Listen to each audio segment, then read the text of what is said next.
ஆண்டவரே, ஏதோ ஒரு விதத்தில் ஒரு தேவைகள் உண்டாண்டவரே, அந்த தேவைகளை நீங்கள் அற்புதமாக சந்திக்கும்படியாக நான் ஜெபிக்கிறேன். அற்புதங்களை செய்கிற தேவன் நம் மத்தியிலே இருக்கிறார். அற்புதங்களையும் அதிசயங்களையும் செய்கிற தேவன் நம் மத்தியிலே இருக்கிறார். அவரால் கூடாத காரியம் ஒன்றுமில்லை. அவரால் கூடாத காரியம் ஒன்றுமில்லை. என்னென்ன தேவைகளுக்காக யோசித்துக் கொண்டிருக்கிறீர்களோ அவர்களிடத்தில் உங்கள் விண்ணப்பங்களை வைக்கும் போதும் அவர் உங்கள் தேவைகளை சந்திக்க வல்லவராக இருக்கிறார். இந்த வேளையிலும் ஆண்டவரே, நிலங்களை அதிகமாக பலப்படுத்தும் ஆண்டவரே, அதிகமாக பலப்படுத்தும் ஆண்டவரே, உம்முடைய கரமங்களை ஆளுகை செய்யும்படியாக நாங்கள் ஆண்டவரே தகப்பனை ஜெபிக்கிறோம் அப்பா. இந்த வேளையிலும் நாங்கள் 103வது சங்கீதம் வசனம் 11 17 வரை, Psalm 103 verse 11 to 17, பழைய ஏற்பாடு பக்கம் 734.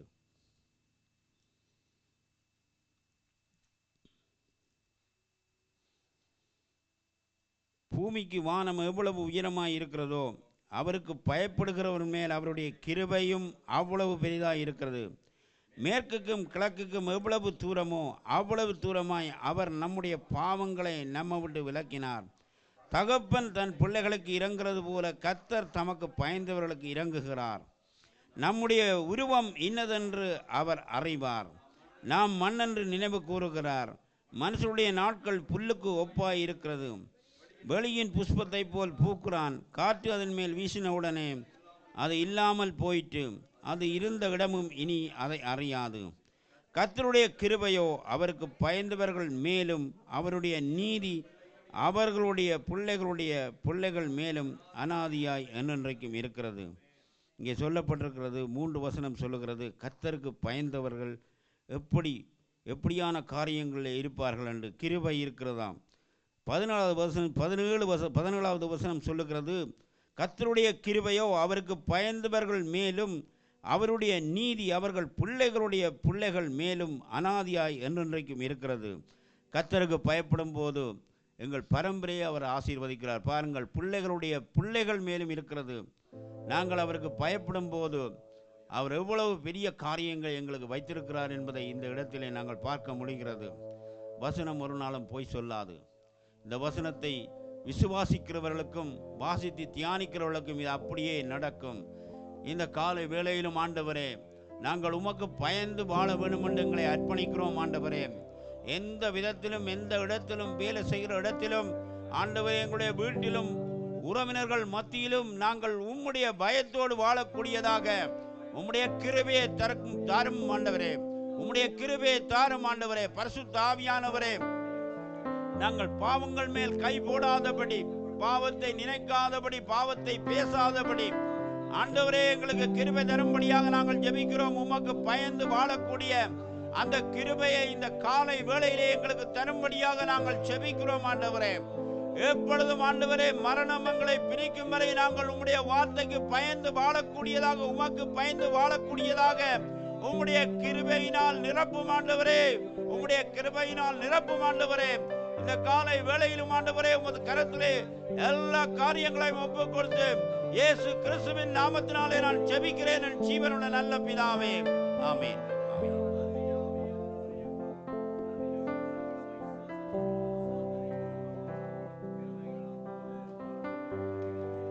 அல்லேலூயா. நன்றி ஆண்டவரே, நன்றியோடு உம்மை துதிக்கிறோம். பரிசுத்த ஆவியானவரே, உம்மை நன்றியோடு ஸ்தோத்தரிக்கிறோம். அப்பா நல்லவரே, உம்மை நன்றியோடு ஸ்தோத்தரிக்கிறோம். பரிசுத்தமுள்ள மகத்துவமுள்ள எங்கள் ஆண்டவரே, உம்மை வரவேற்கிறோம். ஆவியானவர் எங்கேயோ அங்கே விடுதலை உண்டு என்று சொல்லி இருக்கிறார்கள் ஆண்டவரே. ஏசப்பா, உம்மை நன்றியோடு துதிக்கிறோம் ஆண்டவரே. வேதம் சொல்லுது, குமாரன் கோபம் கொள்ளாமலும் நீங்க வழியிலே அழிந்து போகாமல் இருக்கும்படிக்கு அவரை முத்தம் செய்யுங்கள் என்று. அல்லேலூயா. அவருடைய கோபம் இன்னும் கொஞ்ச நாட்களிலே பற்றி எரியும். தேவன் நம்மை எச்சரித்துக் கொண்டே இருக்கின்றார். தேவன் எவ்வளவு நல்லவராய் இருக்கின்றார். நாம் வழி தப்பி போய் விடாதபடிக்கு அவருடைய ஆவியிலே நாங்கள் நடக்கும்படியாய். நன்றி நன்றி ஆவியானவரே. உம்முடைய பிரசன்னம் எங்களை மூடட்டும் அப்பா. உம்முடைய வல்லமை எங்களை நடத்தட்டும் ஆவியானவரே. பரிசுத்த ஆவியானவரே, உம்மை நாங்கள் வரவேற்கிறோம். தேவ ஆவியானவரே, உங்களை வரவேற்கிறோம். சத்திய ஆவியானவரே, எங்களை பலப்படுத்துங்கப்பா. சத்தியத்தில் எங்களை நடத்துகிற எங்கள் ஆவியானவரே, எங்களை முழுமையாய் அர்ப்பணிக்கிறோம் ஆவியானவரே. ஆவியானவரே, உமக்கு நன்றி என்று சொல்லுகிறோம் அப்பா. நன்றி நன்றியோடு உம்மை ஸ்தோத்திரிக்கிறோம் ஆண்டவரே. கிருபையின் ஆவியானவரே உமக்கு ஸ்தோத்திரம் அப்பா. சத்தியம் ஆவியானவரே உமக்கு நன்றியோடு உம்மை ஸ்தோத்திரிக்கிறோம் ஆவியானவரே. அப்பா நீங்க வந்தா நாங்க பலனடைவோம். எங்களை நடத்துங்க ஆவியானவரே. எங்களை நாங்கள் விட்டு கொடுக்கிறோம் ஆவியானவரே. எங்களை ஆளுகை செய்யும்படியாக நாங்கள் ஜெபிக்கிறோம் அப்பா. நன்றி நன்றி நன்றி நன்றி ஆவியானவரே. ஹல்லேலூயா. ஸ்தோத்திரிக்கிறோம் ஆவியானவரே. பரிசுத்தமுள்ள ஆவியானவரே, எங்களை வழிநடத்துகிற எங்கள் ஆவியானவரே, எங்கள் மேலே இவ்வளவாய் இரக்கம் வைத்து எங்களோடு கூட இருந்து எங்களை நடத்துகிற எங்கள் ஆவியானவரே, உம்மை நாங்கள் வரவேற்கிறோம். உம்மை வரவேற்கிறோம் ஆவியானவரே. நன்றி நன்றி ஆவியானவரே. ஹல்லேலூயா. ஸ்தோத்திரிக்கிறோம் ஆண்டவரே. நன்றி ஆண்டவரே. வாரும் தூய ஆவியே, உம் பிரசன்னத்தை வாஞ்சிக்கிறோம். வல்லமையால் உம்மை நிறைத்து நீராளுகை செய்யும். வாரும் தூய ஆவியே. உள்ளத்தின் ஆழத்தில் செல்லும் ஆவியானவரே,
அக்கினியும் நீரே,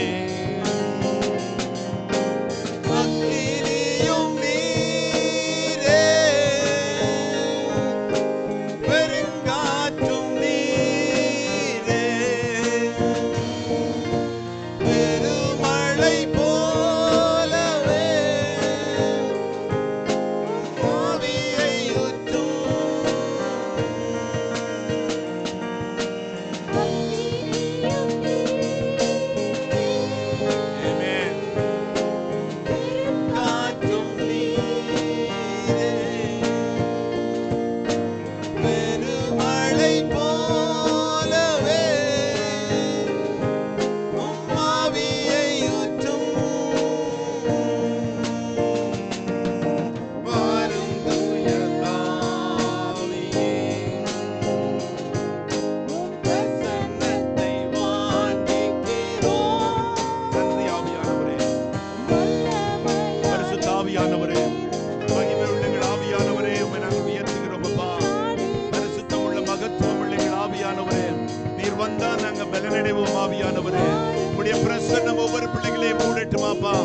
ஆவியானவரே, நீர் எங்கேயோ அங்க விடுதலை உண்டு சொல்லி இருக்கிறீர் ஆண்டவரே.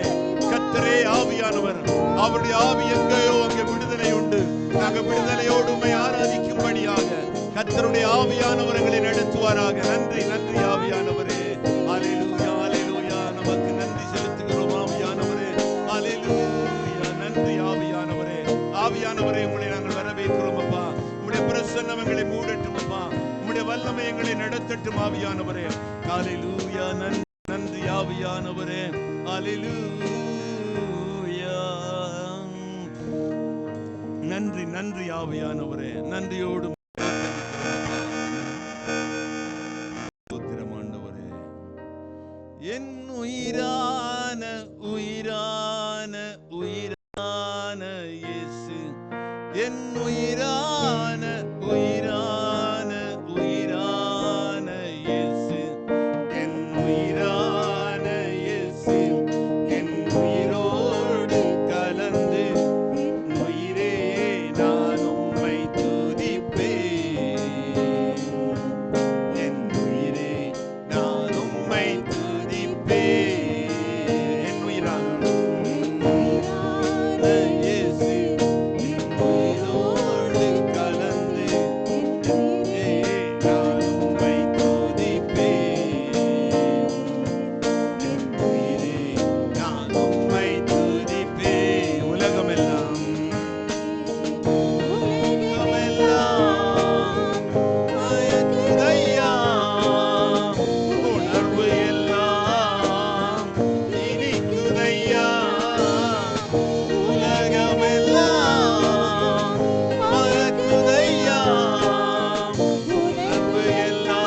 நாங்கள் உயர்த்துகிறோம் அப்பா. உம்முடைய நாமம் பூமி எங்கும் எவ்வளவு மேன்மை உள்ளதா இருக்கிறது ஆண்டவரே. வானங்களுக்கு மேலாய் உம்முடைய மகத்துவங்களை எல்லாம் வைத்து எங்களை எல்லாம் நடத்தி வருகிற எங்கள் தகப்பனே, உம்மை நாங்கள் மகிமைப்படுத்துகிறோம் ஆண்டவரே. நட்சத்திரங்களை பேரிட்டு அழைக்கிற எங்கள் தகப்பனே, சமுத்திரங்களுக்கு எல்லைகளை கட்டளையிட்டு அவைகள் மீறாதபடி பாதுகாக்கிற எங்கள் ஆண்டவரே. ஆண்டவரே, நீர் ஒருவரே தேவன். உம்மை நாங்கள் உயர்த்தி உம்முடைய நாமத்தை ஸ்தோத்தரிக்கிறோம் ஆண்டவரே. தகப்பனே, உம்முடைய நீதி எவ்வளவு மேன்மை உள்ளதா இருக்கிறது ஆண்டவரே. தகப்பனே, உமக்கு நன்றி என்று சொல்லுகிறோம் ஆண்டவரே. எங்கள் மேலே இவ்வளவாய் அன்பு வைத்த தகப்பனே, உம்மை நாங்கள் மகிமைப்படுத்துகிறோம் ஆண்டவரே. கர்த்தாவே, உமக்கு நன்றி என்று சொல்லுகிறோம் ஆண்டவரே. ஏசப்பா, நீர் நல்லவர் ஆண்டவரே. உம்மை நாங்கள் மகிமைப்படுத்துகிறோம் அப்பா. அந்த இயேசு என்ற நாமத்தை நாங்கள் மகிமைப்படுத்துகிறோம் ஆண்டவரே. ஆண்டவரே, நாங்கள் பாவிகளாய் இருக்கும் பொழுதே ஆண்டவரே எங்கள் மேல நோக்கம் வைத்தவரே, நாங்கள் கருவிலை உருவாவதற்கு முன்பதே உம்முடைய கண்கள் எங்களை கண்டதுக்காய் உம்மை நாங்கள் மகிமைப்படுத்துகிறோம் ஆண்டவரே. எங்களை இவ்வளவாய் அன்பு கூர்ந்து தகப்பனே, உம்முடைய ஒரே பாரான குமாரனை நமக்காய் பலியாய் கொடுத்தவரே, உம்மை நாங்கள் ஸ்தோத்தரிக்கிறோம் ஆண்டவரே. தகப்பனே, நீர் நல்லவரப்பா. நன்றியோடு உம்மை ஸ்தோத்தரிக்கிறோம் ஆண்டவரே. எங்கள் உள்ளத்தின் ஆழத்திலே உமக்கு நன்றி செலுத்துகிறோம் ஆண்டவரே. இவ்வளவாய் ஆண்டவரே எங்களை நடத்தி வருகிற எங்கள் ஆண்டவரே, இதோ இந்த ஜனத்தை எனக்கென்று ஏற்படுத்தினேன், இவர்களின் துதியை சொல்லி என்ற உன்னதமான நோக்கத்தோடு எங்களை எல்லாம் பிரித்தெடுத்து உம்முடைய நாமத்தை மகிமைப்படுத்தும்படியாக ஆண்டவரே ஒரு சிறு கூட்டமாய் எங்களை அழைத்தவரே, உம்மை ஸ்தோத்தரிக்கிறோம் ஆண்டவரே. உம்முடைய நாமத்தை மகிமைப்படுத்துகிறோம் ஆண்டவரே. சகலதையும் செய்து முடிக்கிற எங்கள் ஆண்டவரே, உம்மால் கூடாத காரியம் ஒன்றுமில்லை ஆண்டவரே. உம்மிடத்தில் வருகிறவர்களை புறம்பே தள்ளாதபடிக்கு அணைத்துக் கொள்ளுகிற எங்கள் ஆண்டவரே. உம்முடைய அன்பு எவ்வளவு பெரிது ஆண்டவரே. உம்முடைய தயவு எவ்வளவு பெரிது ஆண்டவரே. எங்களை எல்லாம் பொருட்டாய் எண்ணின எங்கள் ஆண்டவரே. ஆண்டவரே, மனுஷனை நினைக்கிறதுக்கும் மனுஷகுமாரனை விசாரிக்கிறதுக்கும் அவன் எம்மாத்திரம் ஆண்டவரே. எங்களை எல்லாம் நினைவு கூர்ந்த தகப்பனே, உமக்கு நாங்கள் நன்றி என்று சொல்லுகிறோம் ஆண்டவரே. நன்றியோடு உம்மை ஸ்தோத்தரிக்கிறோம் அப்பா. கிருபை கிருபை தருகிறவரே, உம்மை ஸ்தோத்தரிக்கிறோம் ஆண்டவரே. நன்றி ஆண்டவரே, நன்றி இயேசப்பா. நன்றியோடு உம்மை ஸ்தோத்தரிக்கிறோம் ஆண்டவரே. அல்லேலூயா. நன்றி நன்றி ஆண்டவரே. பரிசுத்தமுள்ள பிதாவே, உமக்கு கோடி கோடியாய் நன்றி செலுத்துகிறோம் ஆண்டவரே. அல்லேலூயா. ஆகாதது எதுவும் இல்லை, உம்மால் ஆகாதது எதுவும் இல்லை. ஆகாதது எதுவும் இல்லை, உம்மால் ஆகாதது எதுவும் இல்லை. அகிலம் மனத்தையும் உண்டாக்கி ஆடுகின்றேன், அகிலம் மனத்தையும் உண்டாக்கி ஆடுகின்றேன். ஆகாதது எதுவும் இல்லை, உம்மால் ஆகாதது எதுவும் இல்லை. ஆகாதது எதுவும் இல்லை, உம்மால் ஆகாதது எதுவும் இல்லை. துதி செய்ய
தேவனால் கூடாத காரியம் ஒன்றுமில்லை. தேவனால் எல்லா காரியமும் நடக்கும். நன்றி ஆண்டவரே. எதுவும் இல்லை, உம்மால் ஆகாதது எதுவும் இல்லை. ஆகாதது எதுவும் இல்லை, உம்மால் ஆகாதது எதுவும் இல்லை. கோலும் கோலும் கையுமா பிழைக்க சென்றார் யாக்கோப்பு, பெருக செய்தீர் பெரு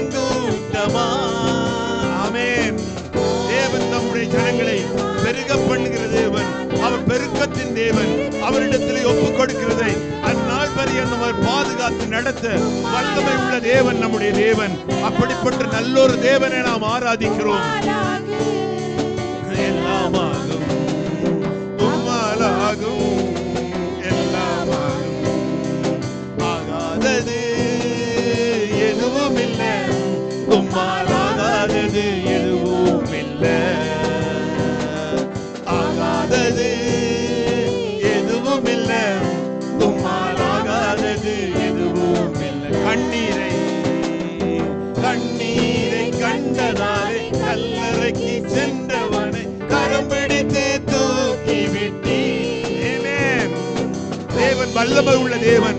அற்புதங்களையும் அதிசயங்களையும் பக்தி விழித்து கேதுவான காரியங்களை அவர் தம்முடைய சபையில நடத்துகிற தேவன் நம்முடைய தேவன்.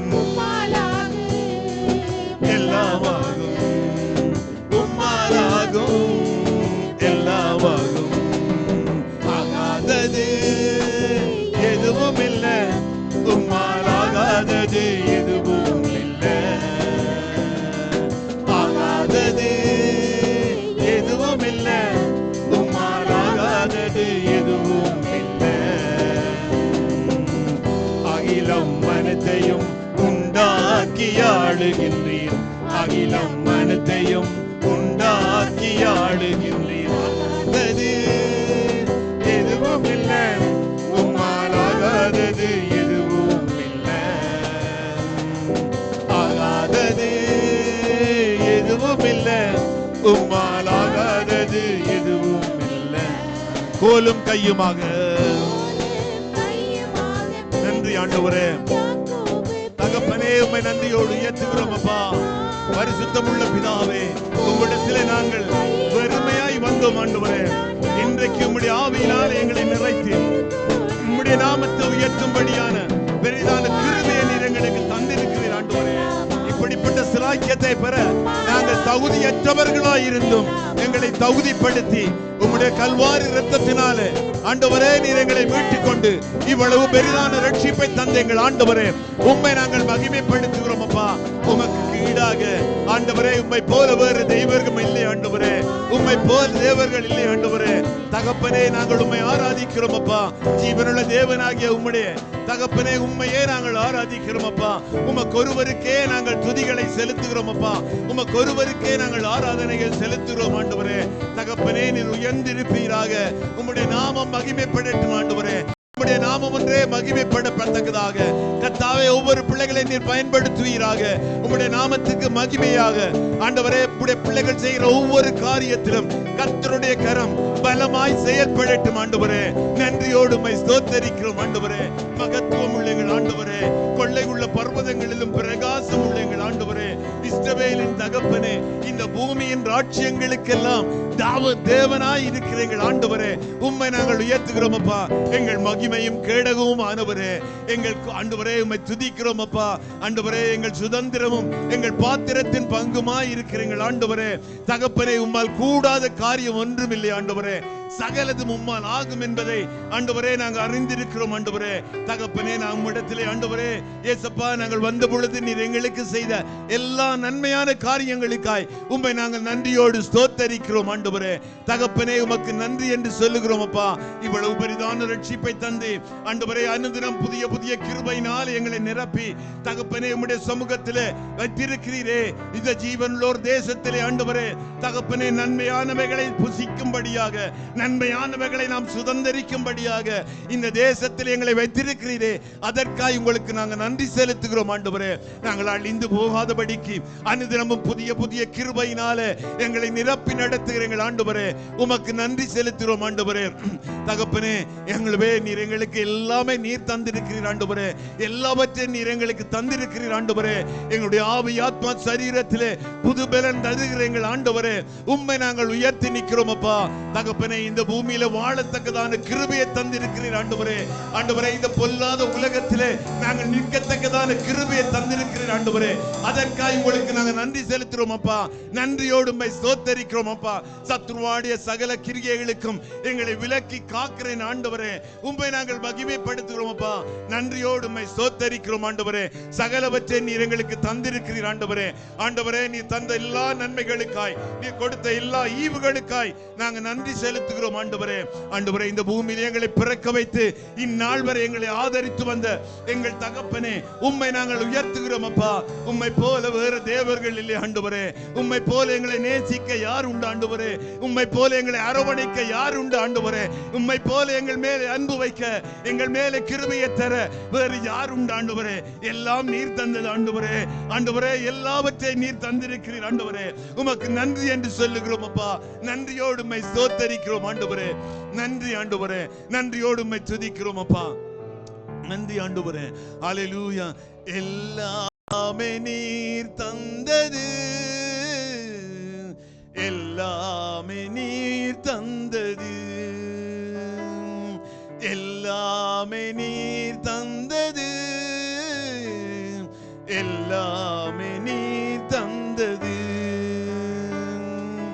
என் வாழ்விலே என் இயேசுவே, எல்லாமே நீர் தந்தது. என் வாழ்விலே என் இயேசுவே, எல்லாமே நீர் தந்தது. எல்லாமே எல்லாமே நீர் தந்தது.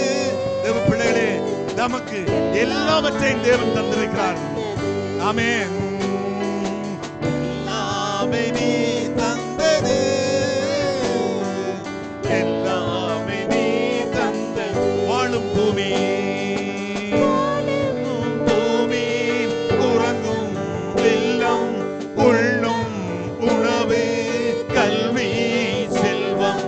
வாழும் பூமி உறங்கும் இல்லம், உண்ணும் உணவு கல்வி செல்வம். கர்த்தாவே, கரங்கள் உயர்த்தி சொல்லுங்க, எல்லாமே நீர் தந்தது ஆண்டவரே. நம்முடைய பலத்தினால அல்ல ஆண்டவரே, உம்முடைய கிருபையினால நீர் எங்களுக்கு தந்திருக்கிறீர் ஆண்டவரே. தந்தது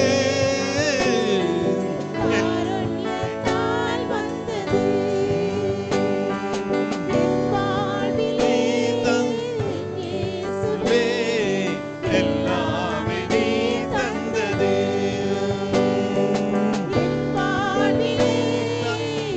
இயேசுவே, எல்லாமே நீர் தந்தது. விண்ணை திறந்து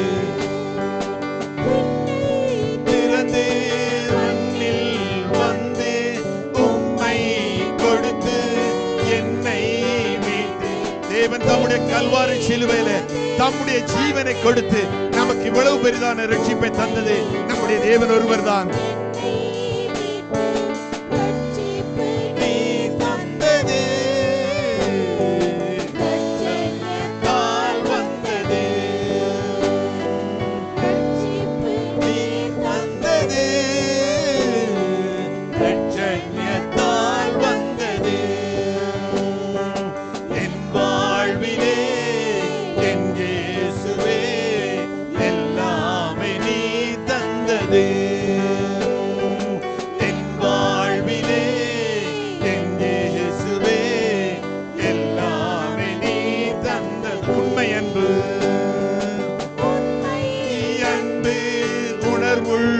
இதயம் உம்மை நோக்கி பார்க்கும் உள்ளான எண்ணம்.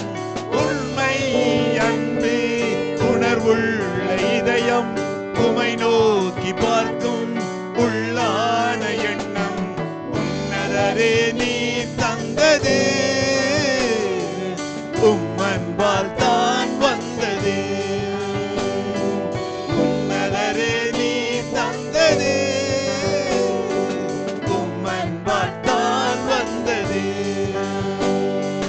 என் வாழ்விலே என் இயேசுவே, எல்லாமே நீர் தந்தது.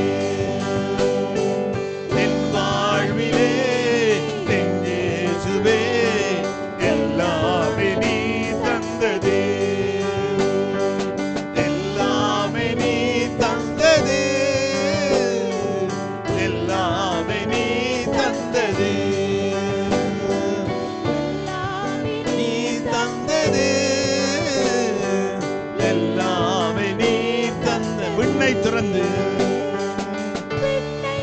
திறந்து மண்ணில் வந்து உம்மை கொடுத்து என்னை மீட்டு. தேவ பிள்ளைகளே, தேவன் தம்முடைய மகிமை எல்லாவற்றையும் விட்டு இந்த பூமிக்கு வந்து கல்வாரி சிலுவையில தம்முடைய கடைசி சொட்டு ரத்தத்தை நமக்காக சிந்தி பாடுகளை பட்டு அவமானப்பட்டு எல்லாம் நம்முடைய பாடுகள், துன்பங்கள், வேதனைகள், வியாதிகள், சாபங்கள் எல்லாவற்றையும் தன்மேல் ஏற்றுக்கொண்டு இவ்வளவு பெரித ஜீவனை கொடுத்து இவ்வளவு பெரிதான ரட்சிப்பை தந்த தேவன் எவ்வளவு நல்லவர். நாம் ஜீவன் பெற வேண்டுமாக, ஆண்டவரே நாங்கள் ஜீவனுள்ளோர் தொகையில சேர்க்கப்பட வேண்டும் என்பதற்காக அவருடைய பரிசுத்தவான்களுடைய அந்த ராஜ்யத்தை நாம் சுதந்திரிக்க வேண்டும் என்ற ஒரே நோக்கத்தோடு தேவன் இந்த பூமிக்கு வந்து எல்லாவற்றையும் இழந்து நமக்கு எல்லா சகல ஆசீர்வாதங்களையும் நமக்கு கட்டளையிட்டிருக்கிறாரே. இவ்வளவு போல நல்ல தெய்வம் இல்லை, உம்மை போல வேற தெய்வங்கள் இல்லை ஆண்டவரே. நன்றி ஆண்டவரே. ஆமென், ஆமென். இயேசுவே எல்லாமே நீ தந்தது என் வாழ்விலே, என் வாழ்விலே. இயேசுவே எல்லாமே நீ தந்தது,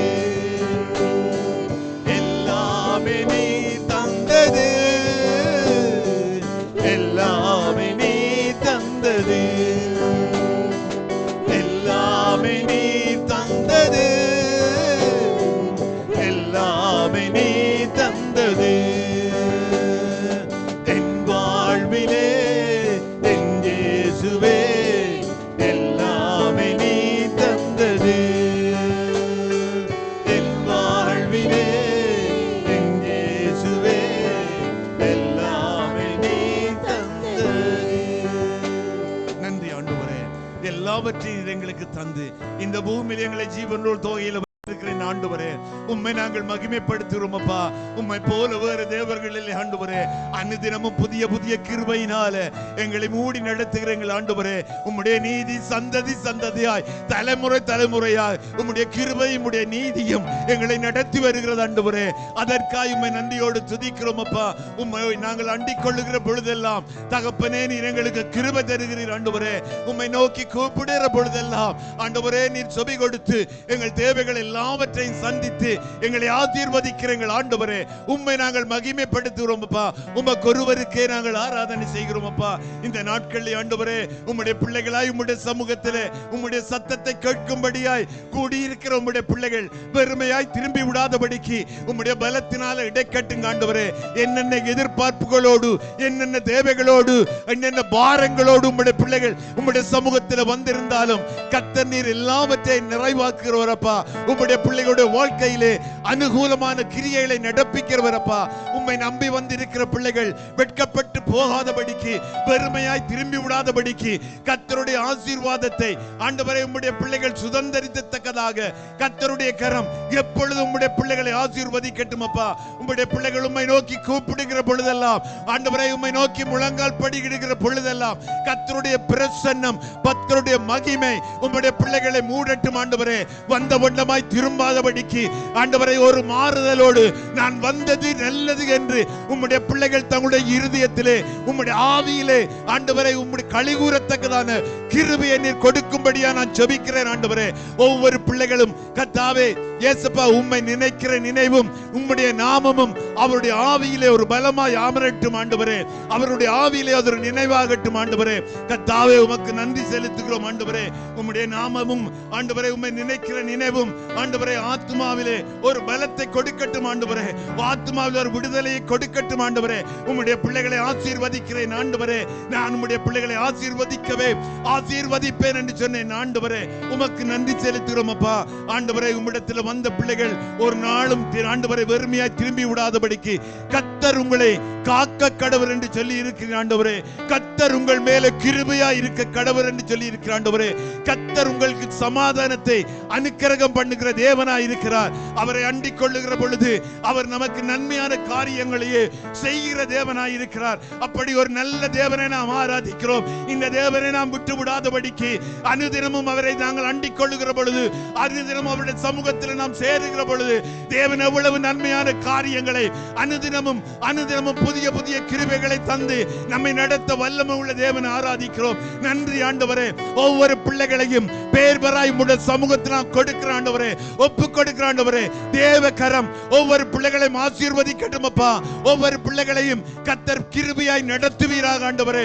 இந்த பொல்லாத உலகத்திலே உம்முடைய பிள்ளைகள் நமக்கு சாட்சியாய் நிற்கத்தக்கதாக, ஆத்ம பாரத்தோடு செயல்படத்தக்கதாக ஆண்டவரே, கல்வாரி சிலுவையிலே இதோ தாகமாய் இருக்கிறேன் என்று சொன்ன வார்த்தையின்படி உம்முடைய பிள்ளைகள் உம்முடைய தாகத்தை தீர்க்கிற பிள்ளைகளாக, அழிந்து போற ஆத்துமாக்களுக்கு பாரப்படுகிற பிள்ளைகளாக, இருளில் இருக்கிற ஜனங்களுக்கு பாரப்படுகிற பிள்ளைகளாக, அப்படிப்பட்ட இருதயத்தை உம்முடைய பிள்ளைகளுடைய சமூகத்தில் வைப்பீராக.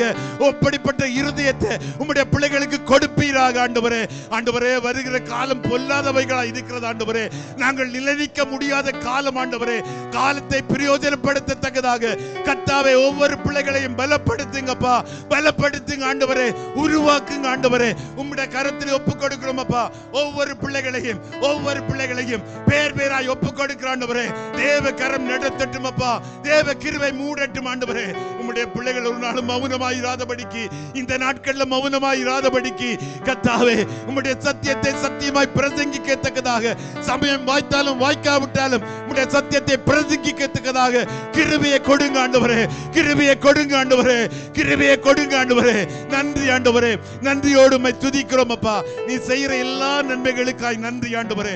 ஒவ்வொரு பிள்ளைகளையும் பேர் பேராய் உம்முடைய சமூகத்தில் ஒப்புக் கொடுக்கிறேன். கர்த்தருடைய கரம் உம்முடைய பிள்ளைகளை இறுதி வரை நடத்தட்டும் ஆண்டவரே. உம்முடைய பிள்ளைகள் சோர்ந்து போகாதபடிக்கு அனுதினமும் உம்முடைய சமூகத்தில் தரித்திருக்க கர்த்தர் கிருபை செய்வீராக, கர்த்தர் கிருபை செய்வீராக.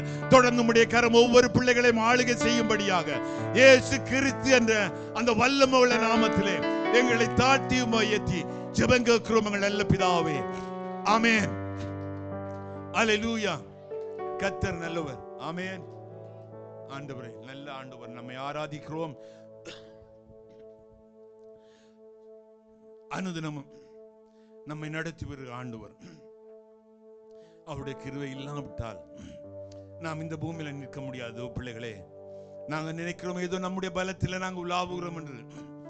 அவர் அதிகாலையில நாம் அவரை தேடுகிற பொழுது அவர் எங்களுக்கு தருகிற கிருபை, அதை விலைமதிக்க முடியாத கிருபை. அந்த கிருபையை நாம் இழந்து விடாதபடிக்கு, அந்த கிருபையை நாம் ஒரு நாளும் போக்கடித்து விடாதபடிக்கு, அந்த கிருபையை நாம் ஒரு நாளும் அற்பமாய் எண்ணி விடாதபடிக்கு, அந்த கிருபையில நாம் பலப்பட வேண்டும் என்று நான் ஜெபம் பண்ணுகிற பொழுது கர்த்தர் அந்த கிருபையினாலே நம்ம நடத்துகிறது. அல்லேலூயா. அமர்ந்து கொள்வோம், கரங்களை காணிக்கை எடுத்துக்கொள்வோம். கர்த்தர் நல்லவர். ஆமென். நல்ல ஆண்டவரை நாம் ஆராதிக்கிறோம். அழிந்து விடாதபடிக்கு தேவன் புதிய புதிய கிருபையை நமக்கு தந்து நாள் வரை நடத்தி வருகிறார். அல்லேலூயா. ஸ்தோத்திரம் ஆண்டவரே. நல்ல ஆண்டவரே, உங்களுக்கு நாங்கள் நன்றி செலுத்துகிறோம் அப்பா. உங்களுடைய கரமங்களோடு இருக்கிறதுக்காக உங்களுக்கு நன்றி. நீர் எங்களோடு கூட இருக்கிறேன் என்பதை அனுதினம் நீர் எங்களுக்கு விளங்கப்படுத்துகிறபடியால் உமக்கு நன்றி செலுத்துகிறோம் ஆண்டவரே. ஆண்டவரே, நீர் கொடுத்த பலத்திலே, நீர் கொடுத்த வேலைகளிலே இருந்து உம்முடைய பிள்ளைகளாகிய நாங்கள் உமக்கென்று சிறு தொகையை கொண்டிருக்கிறோம் ஆண்டவரே. இதை நீர் ஆசீர்வதிக்கும்படியாகவும் உம்முடைய பிள்ளைகளுடைய பிரியாசங்கள் நிறைவான ஆசீர்வாதத்தை காணத்தக்கதாக கர்த்தருடைய கரம் ஒவ்வொரு பிள்ளைகளுடைய பிரியாசங்களையும் ஆசீர்வதிக்கும்படியாக நான் செபிக்கிறேன் ஆண்டவரே. உம்முடைய பிள்ளைகளுக்கு எந்த ஒரு நன்மையும் குறைந்து விடாதபடிக்கு சகல நன்மைகளை உம்முடைய பிள்ளைகள் இந்த பூமியில் வாழ்கிற நாட்களில் பரிபூர்ணமாய் சுதந்திரிக்கத்தக்கதாக கர்த்தருடைய கரம் உடைய பிள்ளைகளை ஆசீர்வதிக்கட்டும் அப்பா. தொடர்ந்து உடைய கரம் உடைய பிள்ளைகளை ஆசீர்வதிக்கும்படியாய் இயேசுவின் நாமத்தில் ஜெபிக்கிறோம் நல்ல பிதாவே. ஆமென்.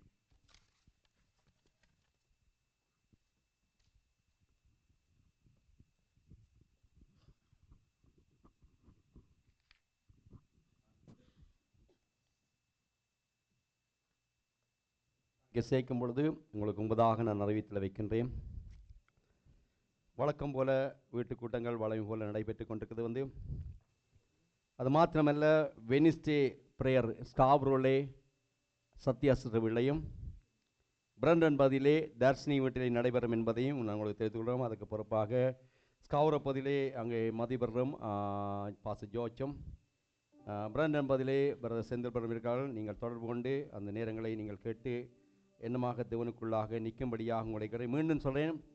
வெனிஸ்டே வீட்டு கூட்டங்கள் இந்த முறை பிரண்பன்லே சௌரி தர்ஷினி வீட்லையும், ஸ்காவரோ பதிலே சத்யா சுந்தரனே சத்யாஸ்திர வீட்லையும் இந்த முறை வீட்டு கூட்டங்கள் நடைபெறும் என்பதையும் என்னமாக வீட்டு கூட்டங்கள் உங்களோட வீடுகளை வைக்க விரும்பினால் எங்களோடு நீங்கள் தொடர்பு கொண்டு, இல்லாவிட அவரோடு அங்கே பொறுப்பாளோடு நீங்கள் தொடர்பு கொண்டு அதுக்கான காரியங்களை முன்னெடுக்கும்படியாக நான் உங்களை கேட்டுக்கொள்ள வந்து பிபிஎஸ் ப்ரோக்ராம் வந்து இன்னும் பதிவு செய்யாதவர்கள் உங்களுக்கு ஆன்லைனில் எல்லாம் போடப்பட்டிருக்குது.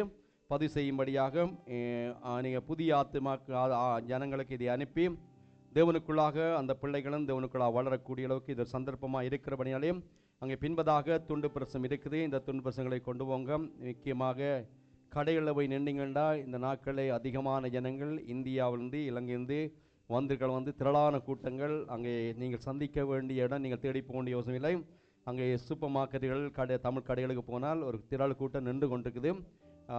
ஒரு மணித்தியாலம் ஒதுக்கி நீங்கள் அங்கே போயிருந்தால் நீங்கள் முன்பதாக நிற்கும் பொழுது இந்த துண்டு பிரசத்தை கொடுக்கும் பொழுது அவர்கள் கேட்பார்கள் இது என்னென்றால் அதுக்கு நீங்கள் விளக்கத்தை கொடுத்து தேசத்தின் நிலைமைகள் மோசமாக போய்கொண்டு அடுத்த சந்ததி நிற்க முடியாத அளவுக்கு பாடசாலைகளை தவறான காரியங்கள் முன்னெடுக்கப்படுகிறது.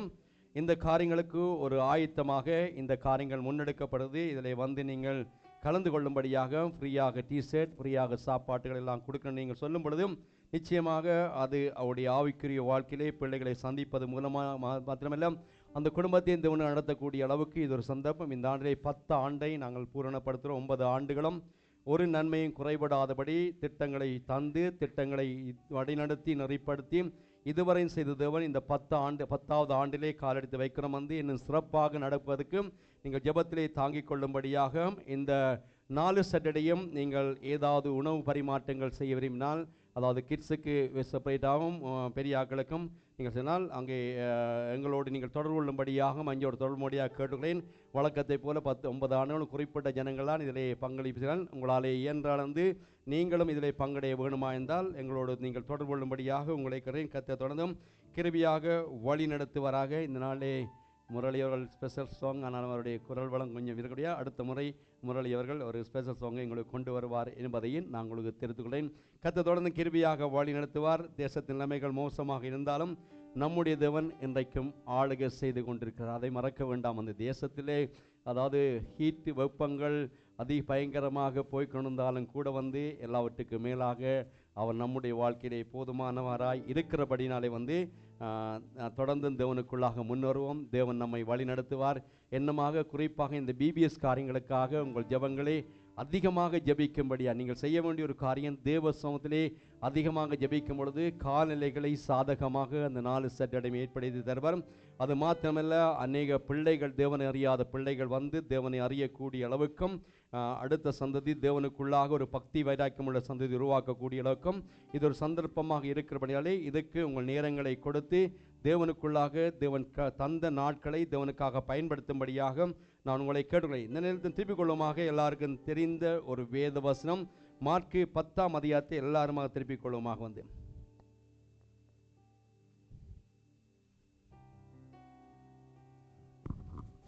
மார்க்கு 10ஆம் அதிகாரம் எல்லாரும் சேர்ந்து எங்கள் மதியான மேக்கிலே வாசிக்கும் பொழுது எல்லாரும் சேர்ந்து வாசிக்க போகிறோம். 46 52வது வசனம் வரையும் எல்லாரும் எடுத்துக்கொள்ளுங்க வேதத்தை. மார்க்கு 10ஆம் அதிகாரம் வசனங்கள் 46 52 வரையும் எல்லாருமாக ஒருமனப்பட்டு அங்கே மதியவரம் வாசிக்கும் பொழுது எல்லாரும் சேர்ந்து நாங்கள் ஒருமனப்பட்டு இந்த வசனத்தை வாசியுமாக எல்லாரும் ஸ்டார்ட் பண்ணுவோம். அவர்கள் எரிக்கோவுக்கு வந்தார்கள். அவரும் அவருடைய சீஷர்களும் திரளான ஜனங்களும் எரிக்கோ விட்டு புறப்படுகிற போது திமேயுவின் மகனாகிய பர்த்திமேயு என்ற ஒரு குருடன் வழியருகே உட்கார்ந்து பிச்சை கட்டு கொண்டிருந்தான். அவன் நசரேயனாகிய இயேசு வருகிறார் என்று கேள்விப்பட்டு, இயேசுவே, தாவீதின் குமாரனே, எனக்கு இறங்கும் என்று கூப்பிடத் தொடங்கினான். அவன் பேசாதிருக்கும்படி அநேகர் அவனை அதட்டினார்கள். அவனோ, தாவீதின் குமாரனே, எனக்கு இறங்கும் என்று முன்னிலும் அதிகமாய் கூப்பிட்டான். இயேசு நின்று அவனை அழைத்து வரச் சொன்னார். அவர்கள் அந்த குருடனை அழைத்து, திடன்கொள், எழுந்திரு, உன்னை அழைக்கிறார் என்றார்கள். உடனே அவன் தன் மேல் வஸ்திரத்தை எறிந்துவிட்டு எழுந்து இயேசுவிடத்தில் வந்தான். இயேசு அவனை நோக்கி, நான் உனக்கு என்ன செய்ய வேண்டும் என்றிருக்கிறாய் என்றார். அதற்கு அந்த குருடன், ஆண்டவரே, நான் பார்வையடைய வேண்டும் என்றான். இயேசு அவனை நோக்கி, நீ போகலாம், உன் விசுவாசம் உன்னை ரட்சித்தது என்றார். உடனே அவன் பார்வையடைந்து வழியிலே இயேசுவுக்கு பின் சென்றான். எங்கள் நேசிக்கிற எங்கள் பரிசுத்தமிழ் எங்கள் தகப்பனே, இந்த அருமையான இந்த காலை வேளையை நம்முடைய வாழ்க்கையிலே கொடுத்து உமக்கு முன்பதாக உம்முடைய விருப்பத்தை ஒரு ஆராதனை மூலமாக நாங்கள் உமக்கு முன்பதாக சமர்ப்பித்தோம் கர்த்தாவே. நீங்கள் சொன்னீங்களே, இந்த ஜனங்களை எனக்கென்று ஏற்படுத்தினேன், அவர்கள் என் துதியை சொல்லி வருவாண்ட அந்த வேத வாசத்துக்கிணங்க உமக்கு உண்பதாக நல்ல ஒரு ஆராதனை செய்திருந்தோம். எல்லா பிரஸ்தாவத்தை பார்க்கல நீங்கள் மாத்தியை நீங்கள் மகிமைப்படுத்துகிறீங்களே கர்த்தாவே. அந்த வசனம்தான் எங்களை வாழ வைக்குது, அந்த வசனம்தான் எங்களை பாதுகாக்குது, அந்த வசனம்தான் எங்களுக்கு நித்தியத்துக்கு நேராக நடத்துது. அந்த வசனம்தான் நம்முடைய வாழ்க்கையில் ஒரு பாரத்தை கொடுத்து அழிந்து போகிற ஜனங்களை ஆதாயப்படுத்தக்கூடிய அளவுக்கும் அந்த வசனம்தான் எங்களுக்குள்ளிருந்து பேசிக்கொண்டிருக்குது கர்த்தாவே. இந்த நாளும் இந்த வார்த்தையை கொண்டு இந்த ஒரு மனிதனுடைய வாழ்க்கை எப்படியாக காணப்படுது, எப்படியாக இருந்தாலும் இந்த மனிதனுடைய வாழ்க்கையிலே எவ்விதமாக நீங்கள் சந்தித்தீங்கள், எவ்விதமாக உங்களுடைய வாழ்க்கை மொக்குள்ளாக இணைக்கப்பட்டது என்பதை குறித்து பரிசுத்த ஆவியானவரே நீர் எங்களுக்கு கற்றுத்தரும்படியாக நான் ஜெபிக்கிறேன். என்னை உமது சிலுவையில் மறைத்து நீர் வெளிப்படும்படியாக வந்த ஜனங்கள் ஒவ்வொருக்கும் இந்த வசனத்தை கொண்டு நீங்கள் பேசி தட்டி எழுப்பி இந்த மனிதன் வாழ்ந்த காலத்திலே எவ்விதமாக வாழ்ந்து ஒரு தாக்கத்தை உண்டு பண்ணினது போல நம்முடைய ஆவிக்குரிய வாழ்க்கையும் ஒரு வாழ்கிற இனி வரப்போகிற காலத்திலே உமக்குள்ளாக ஒரு தாக்கத்தை உண்டு பண்ணி நீர் வரும்பொழுது கர்த்தாவே உமக்கு முன்பதாக நிற்கக்கூடிய அளவுக்கும் உம்முடைய சத்தத்தை கேட்கக்கூடிய அளவுக்கும் இந்த நாளிலே உம்முடைய வார்த்தையை கொண்டு எங்களோடு பேசி வழிநடத்தும்படியாக இயேசு மூலம் ஜெபிக்கிறோம் எங்கள் நல்ல பிதாவே, ஆமென். இந்த நாளும் இன்றைக்கு வாசிக்கப்பட்ட இந்த வசனத்தின் முக்கியமான ஒரு பகுதி இங்கே சொல்லப்படுது. 50வது வசனம் இயேசு அவன் நோக்கி, நான் உனக்கு என்ன செய்ய வேண்டும்? அன்பான தேவனுடைய பிள்ளை, இன்றைக்கு தேவன் இந்த நாட்களே ஒவ்வொரு மனிதனுடைய வாழ்க்கையும் ஒரு கேள்வியை எழுப்பிக் கொண்டிருக்கின்றார். ஒருவேளை தேவனை அறியாது தேவ சமூகத்திலே வந்தவர்களுக்கும் தேவனுக்குள்ளாக நிற்கிற ஒவ்வொரு பிள்ளையுடைய வாழ்க்கையிலும் ஆண்டவர் நம்முடைய வாழ்க்கையில் கேட்கிறீர்களே, நான் உனக்கு என்ன செய்ய வேண்டும்? இன்றைக்கு தேவன் இந்த வார்த்தையை உங்களோடு கேட்கும் பொழுது நீங்கள் விதமான பதிலை கொடுக்க முடியும். நிரஞ்சன், ஆண்டவர் கேட்கிறார், நான் உனக்கு என்ன செய்ய வேண்டும் என்று சொன்னால் நீங்கள் என்னத்தை கேட்பீர்கள்? லடி பென், லடி செந்தில் பிரர், லடி மதி பிரர், யாராவது சவரிகள் யாரா இருந்தாலும் இன்றைக்கு ஆண்டவர் நான் உனக்கு என்ன செய்ய வேண்டும் என்று கேட்டால் என்னத்தை நாங்கள் கேட்போம்? செந்தில் பிரர், ஓகே ஓகே. இன்றைக்கு அநேக நேரங்களிலே இன்றைக்கு அநேக தேவைகளோடு வந்திருக்கின்றோம். அதாவது தேவனுடைய பிள்ளையுடைய வாழ்க்கையிலும் தேவைகள் இருக்குது. உலகத்திலே வாழ்ந்து கொண்ட ஜனங்களுக்கும் அதிக தேவைகள் உண்டு. இந்த தேவைகளை சந்திக்கக்கூடிய ஒரு தேவன் நமது ஆண்டவராகிய இயேசு கிறிஸ்து. ஏனென்றால் இன்றைக்கு உலகம் ஒவ்வொரு மனிதனும் ஏதோ ஒன்று என்னுடைய வாழ்க்கையிலே கிடைக்க வேண்டும் என்பதற்காக ஒருவேளை தேவனை அறியாவிட்டாலும் தங்களுடைய வழிபாட்டு முறையின் படியாக அதை தேடிக்கொண்டிருக்கிறாள். தேவனை அறிந்த பிள்ளைகளும் கூட ஒவ்வொரு பிள்ளையுடைய வாழ்க்கையிலும் தேவன் என்னுடைய தேவையை சந்திக்க வேண்டும் என்ற எதிர்பார்ப்போடு நீண்ட நாட்களாக ஜெபிக்கிறார்கள், அதற்காக பிரயாசப்படுகிறார்கள். ஆனால் தேவனுடைய பிள்ளை, இந்த பூமிக்குரிய ஆசீர்வாதம் நம்முடைய வாழ்க்கையிலே தேவன் வைத்திருக்கின்றார். அது உலகத்தில் உள்ளவன் கூட ஒரு ஐஸ்வர்யனாக கோடீசனாக வாழ்ந்து கொண்டிருக்கின்றான். ஒருவேளை நாங்கள் எண்ணிக்கொண்டிருக்கலாம், எங்களை காட்டிலும் தேவனை அறியாமல் தேவனை ஏற்றுக்கொள்ளாத ஜனங்கள் அதிகமான வசதிகளோடு வாய்ப்புகளோடு சொத்துக்கள் மேல் அங்கே அதிகாரம் செலுத்தி படிப்புகள், அந்தஸ்துகள், மேன்மைகள் அப்படியாக பலவிதமான எல்லைகளை வாழ்ந்து கொண்டு காண்டும் நம்முடைய பார்வையானது அவர்களை ஒப்பிடக்கூடிய அளவுக்கு இன்றைக்கு நம்முடைய வாழ்க்கையும் அதற்கு ஈடாக சென்று கொண்டிருக்கிற இந்த காலையிலே இன்றைக்கு நாங்கள் பூமிக்குரிய ஒரு ஆசீர்வாதத்தை வைத்துத்தான் இன்றைக்கு எங்களுடைய அளவுகோல் இருந்து கொண்டிருக்கிறது. அவர்களுக்கு நல்ல வீடு இருக்குது, நல்ல வேலை இருக்குது, நல்ல படிப்பு, மேன்மைகள், எல்லா பிள்ளைகளும் நல்ல டாக்டர், PhD எல்லாம் முடித்ததென்றும் அவளுக்கு ஒன்றும் குறைவில்லை என்று தான் நாங்கள் எண்ணிக்கொண்டிருக்கின்றோம். அன்பான தேவனுடைய பிள்ளைகளை, நான் சொல்ல வேண்டிய ஒரு காரியம், இந்த பூமியிலே இருக்கிற ஒவ்வொரு மனிதனுக்கும் ஒருவேளை பணத்தோடு வாழ்ந்து கொண்டிருக்கலாம், பதவியோடு அந்தஸ்தோடு வாழ்ந்து கொண்டிருந்தாலும் கூட இவைகள் நம்முடைய வாழ்க்கையிலே ஒரு வெற்றிடத்தை ஒன்று உண்டு பண்ணி கொண்டிருக்கின்றது. எல்லாம் இருந்தாலும் கூட நம்முடைய வாழ்க்கையிலே இயேசு நம்முடைய வாழ்க்கையில் இருந்தால், நம்முடைய வாழ்க்கையிலே அவர்களை காட்டிலும் ஒன்றுமில்லாத ஒரு வாழ்வு வாழ்ந்து கொண்டிருந்தாலும் கூட தேவன் நம்முடைய வாழ்க்கையிலே ஒரு வெற்றியுள்ள கிறிஸ்தவ வாழ்க்கை வாழ்வதற்கு தேவன் எங்களுக்கு போதுமான தேவனாய் இருக்கிற என்பதை மறந்துவிட வேண்டாம். இந்த மனிதன், இந்த குருடன், அதாவது 3 சுவிசேஷங்களும் இந்த மனிதனை சொல்லப்பட்டிருக்குது. ஆனால் மார்க்கு மட்டும்தான் இந்த குருடனுடைய பெயரை பதிவு செய்திருக்கின்றார். ஆனால் மத்தேயு 20ஆம் அதிகாரத்தின் கடைசி பகுதிகளை பார்க்கும் பொழுது மத்தேயு பதிவு செய்கிறார் 2 குருடன் என்றும். லூக்கா ஒரு டாக்டராக இருந்தாலும் கூட அவர் கூட லூக்கா 18ஆம் அதிகாரம் கடைசி பகுதியில் வந்து ஒரு குருடன் என்று 3 இடங்களிலும் அவனை குறித்து சொல்லப்படுகிறது. 3 இடங்களை நீங்கள் பார்க்கும் பொழுது அந்த வசனங்கள் எல்லாம் இணைக்கப்பட்டு சரியாக வடிவமைக்கப்பட்டு பரிசுத்த ஆவியானவர் அங்கே எழுதி வைத்திருக்கிறதை நீங்கள் வேதத்திலே பார்க்க முடியும். இந்த மார்க்கு 10ஆம் அதிகாரமாக இருந்தாலும், மத்தேயு 20ஆம் அதிகாரம் கடைசி பகுதியாக இருந்தாலும், லூக்கா 19ஆம் அதிகாரம் 18ஆம் அதிகாரம் கடைசி பகுதியாக இருந்தாலும் கூட இந்த மனிதனை குறித்தும் இந்த மனிதனுடைய முடிவை குறித்தும் முடிக்கும் பொழுது கூட அவன் இயேசுவை பின்பற்றினான் என்றுதான், அது மார்க்குவா இருந்தாலும், அது மத்தேயுவா இருந்தாலும், அது லூக்கா இருந்தாலும், அந்த வசனம் முடிக்கும் பொழுது அந்த வசனம் அதோடு முடிவடைவதாக இங்கே வேதம் எழுதப்பட்டிருக்குது. இன்றைக்கு இங்கே இந்த மனிதனுடைய வாழ்க்கையிலே நான் உனக்கு என்ன செய்ய வேண்டும்? மீண்டும் ஒரு கேள்வியை உங்கள் முன்பதாக வைக்கின்றேன். இவன் 3 பதிலை கொடுத்திருக்க முடியும். அதாவது ஆண்டவர் இந்த அவனை வேதம் சொல்றது குருடன், அது மாத்திரமேல பிச்சை எடுக்கிறவன் என்று சொல்லப்படுகிறது. இப்போ இது ஆண்டவர் இந்த வார்த்தையினூடாக ஒன்றை அவனுடைய வாழ்க்கையில் எதிர்பார்த்து கேட்கிறார். அந்த எதிர்பார்ப்புக்கு ஏற்றபடி அந்த பதிலை அவன் கொடுத்ததாக இங்கே வேதம் எழுதப்பட்டிருக்குது.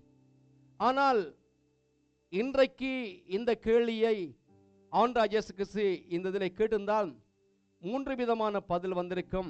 ஒன்று வந்து, இதுவரையும் அவன் பிச்சை எடுத்து கொண்டிருந்தான், ஆண்டவரே எனக்கு இன்னும் அநேக ஜனங்களை தந்து காசுகளை என் இதில் நிரப்பக்கூடியவர்களுக்கு என்னத்தை பணத்தை தாருங்க என்று கேட்டிருக்க முடியும். இல்லாவிட்டால் இன்னும் 2வது பதில் கொடுத்திருக்க முடியும், எனக்கு பணமும் வேண்டும் பார்வையும் வேணும் என்று கேட்டிருக்க முடியும். 3வது, பார்வை மட்டும் இருந்தால் போதும் என்று கேட்டிருக்க முடியும். ஆனால் அவன் சரியானது ஒன்றைத்தான் அவன் தேவனிடத்திலே கேட்டான். அது தேவனுக்கு பிரியமாக காணப்பட்டது. 2வது கேள்வி, ஆண்டவர் நான் உனக்கு என்ன செய்ய வேண்டும், உன்னிடத்திலே என்ன இருக்குது என்று 2வது கேள்வியை கேட்டால், இன்றைக்கு எங்களுடைய வாழ்க்கையை கேட்டால், இன்றைக்கு தேவன் நம்மை பார்த்து கேட்கிறார், மகளே மகனே நான் உனக்கு என்ன செய்ய வேண்டும், உன்னிடத்தில் என்ன இருக்குது என்று கேட்டால், இந்த மரணத்தில் இருந்தது அந்த விசுவாசம். அந்த விசுவாசத்தை கொண்டுதான் அந்த வார்த்தையின்படி ஆகக்கடவுள் என்று அங்கு அற்புதத்தை பெற்றதை பார்க்கணும். அவன் மேலே கரங்களை வைத்தோ நீ குணமடைவான் ஒன்றும் சொல்லவில்லை, நீ விசுவாசித்ததின்படி ஆகக்கடவுள் என்று சொல்லி அந்த அற்புதத்தை இந்த மனிதன் பெற்றுக்கொண்டதை பார்க்கிறோம். ஆனால் இந்த அதிகாரத்தை நீங்கள் பார்க்கும் பொழுது, இந்த அதிகாரத்துக்கு சற்று முன்பதாக நீங்கள் போகும் பொழுது இன்னொரு கூட்டத்தையும் இதே கேள்வியைத்தான் ஆண்டவர் கேட்கின்றார். 12 அப்போஸ்தலர்களும் அதாவது 3 வருடங்கள் ஆண்டவருடைய அற்புதத்தை கண்டார்கள், ஆண்டவருடைய மகிமையை பார்த்தார்கள், ஆண்டவருடைய அதாவது வார்த்தையை கேட்டார்கள். போகிற இடங்களெல்லாம் இந்த 12 பேரையே தேவன் அழைத்து கொண்டு வந்தார். அழைக்கப்பட்ட நாட்கடந்து விசேஷமாக இந்த 3 மனிதர்கள் யாக்கோபு, யோவான், பேதுருவை தன் பக்கமாக வைத்து, மர்மமான மலைக்கு போனாலும் கூட அவர்கள், கெத்சமனிக்கு போனாலும் அவர்களுக்கு முதலிடம் கொடுத்து, இப்படியாக தன்னுடைய காரியங்களை அவர்களுக்கு அதிகமாக கற்றுக் கொடுத்த இவருடைய வாழ்க்கையிலே இந்த அதிகாரத்தின் நடுப்பகுதியை வரும்பொழுது ஆண்டவர் ஒரு காரியத்தை இவருடைய வாழ்க்கையில் சொல்லுகிறார். அதை எடுத்து வாசியுமாக லூக்கா 19ஆம் அதிகாரம் 32 34 வரையும் வாசிக்கமாக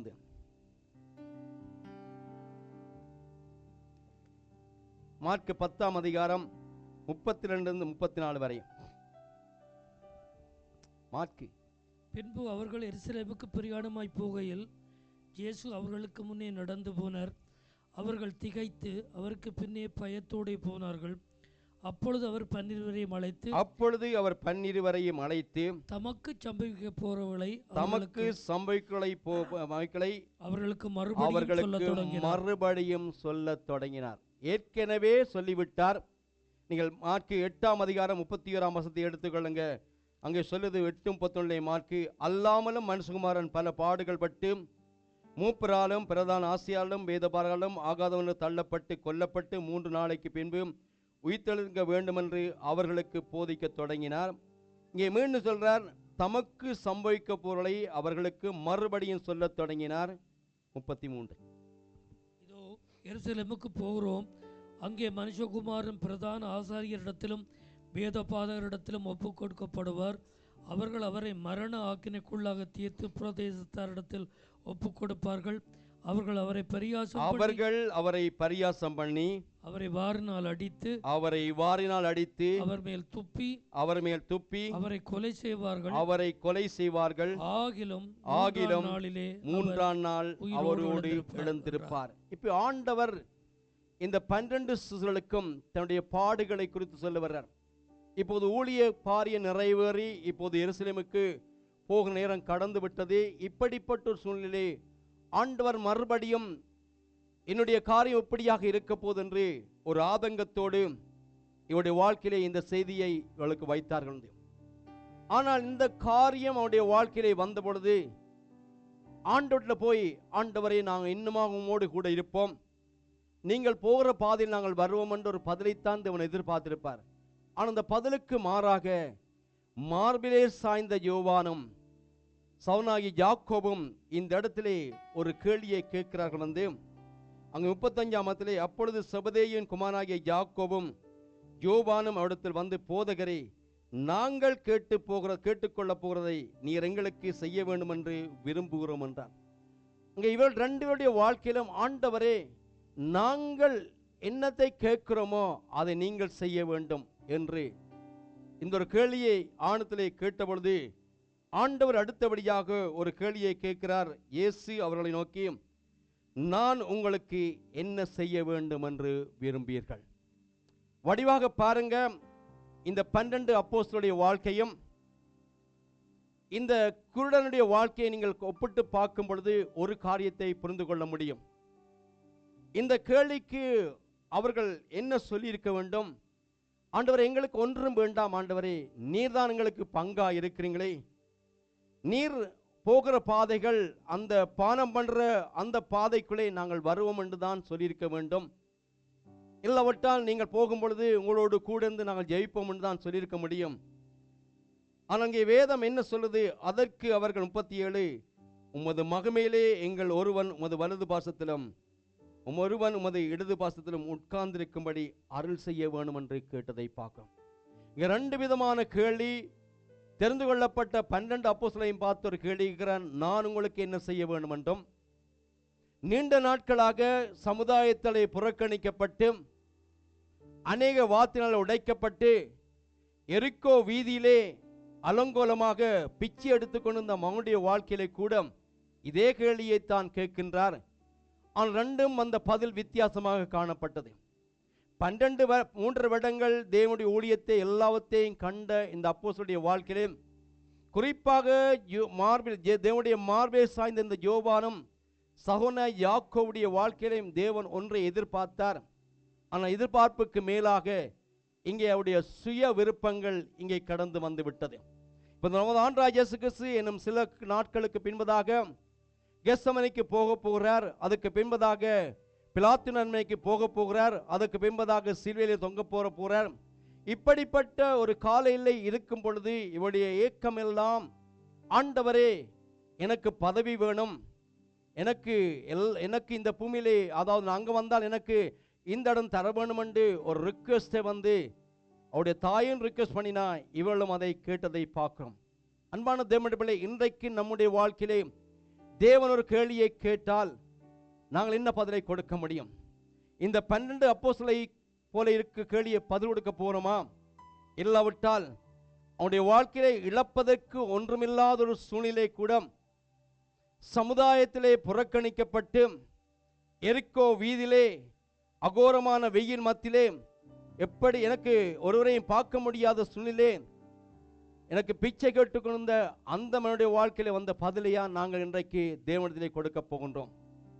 இதைத்தான் இந்த கேள்வியை முன்பதாக வைத்து இன்றைக்கு நம்முடைய ஆவிக்குரிய வாழ்க்கையிலே இந்த மனுடைய வாழ்க்கையிலே இருந்த 4 காரியங்களை உங்கள் முன்பதாக வைத்து இன்றைக்கு தேவன் என்னத்தை நம்முடைய வாழ்க்கையில எதிர்பார்க்கிறார், என்னத்தை நாங்கள் செய்ய போகிறோம் என்ற ஒரு எதிர்பார்ப்போடு தேவனுக்குள்ளாக முன்னேறும்படியாக தேவன் செய்யார். நீங்கள் வேதத்திலே கன இடங்களை பார்க்க முடியும். 2 ராஜாக்கள் அங்கே 2ஆம் கடந்து வரும் பொழுது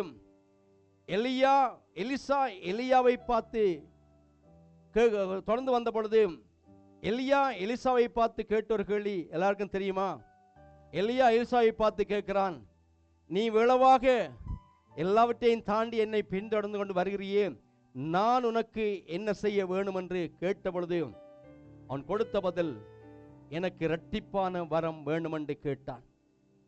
அது மாத்திரமல்ல, 2 ராஜாக்கள் நீங்கள் 4ஆம் அதிகாரத்திலே வரும் பொழுதும் ஒரு தீர்க்கசி மனைவி கணவனை இழந்து இப்போது 2 பிள்ளைகளும் அடிமையாக அவன் கடனை பெற்றுக்கொள்ள முடியாதபடி அவனை அடிமையாக்கக்கூடிய சூழ்நிலை வந்த பொழுதும் எலிசா அடுத்த ஒரு கேள்வியை கேட்கிறான், நான் உனக்கு என்ன செய்ய வேண்டும், உன்னிடத்திலே என்ன உண்டு என்று கேட்டு அந்த தேவைகளை தேவன் சந்தித்ததாக வேதம் எழுதப்பட்டிருக்குது.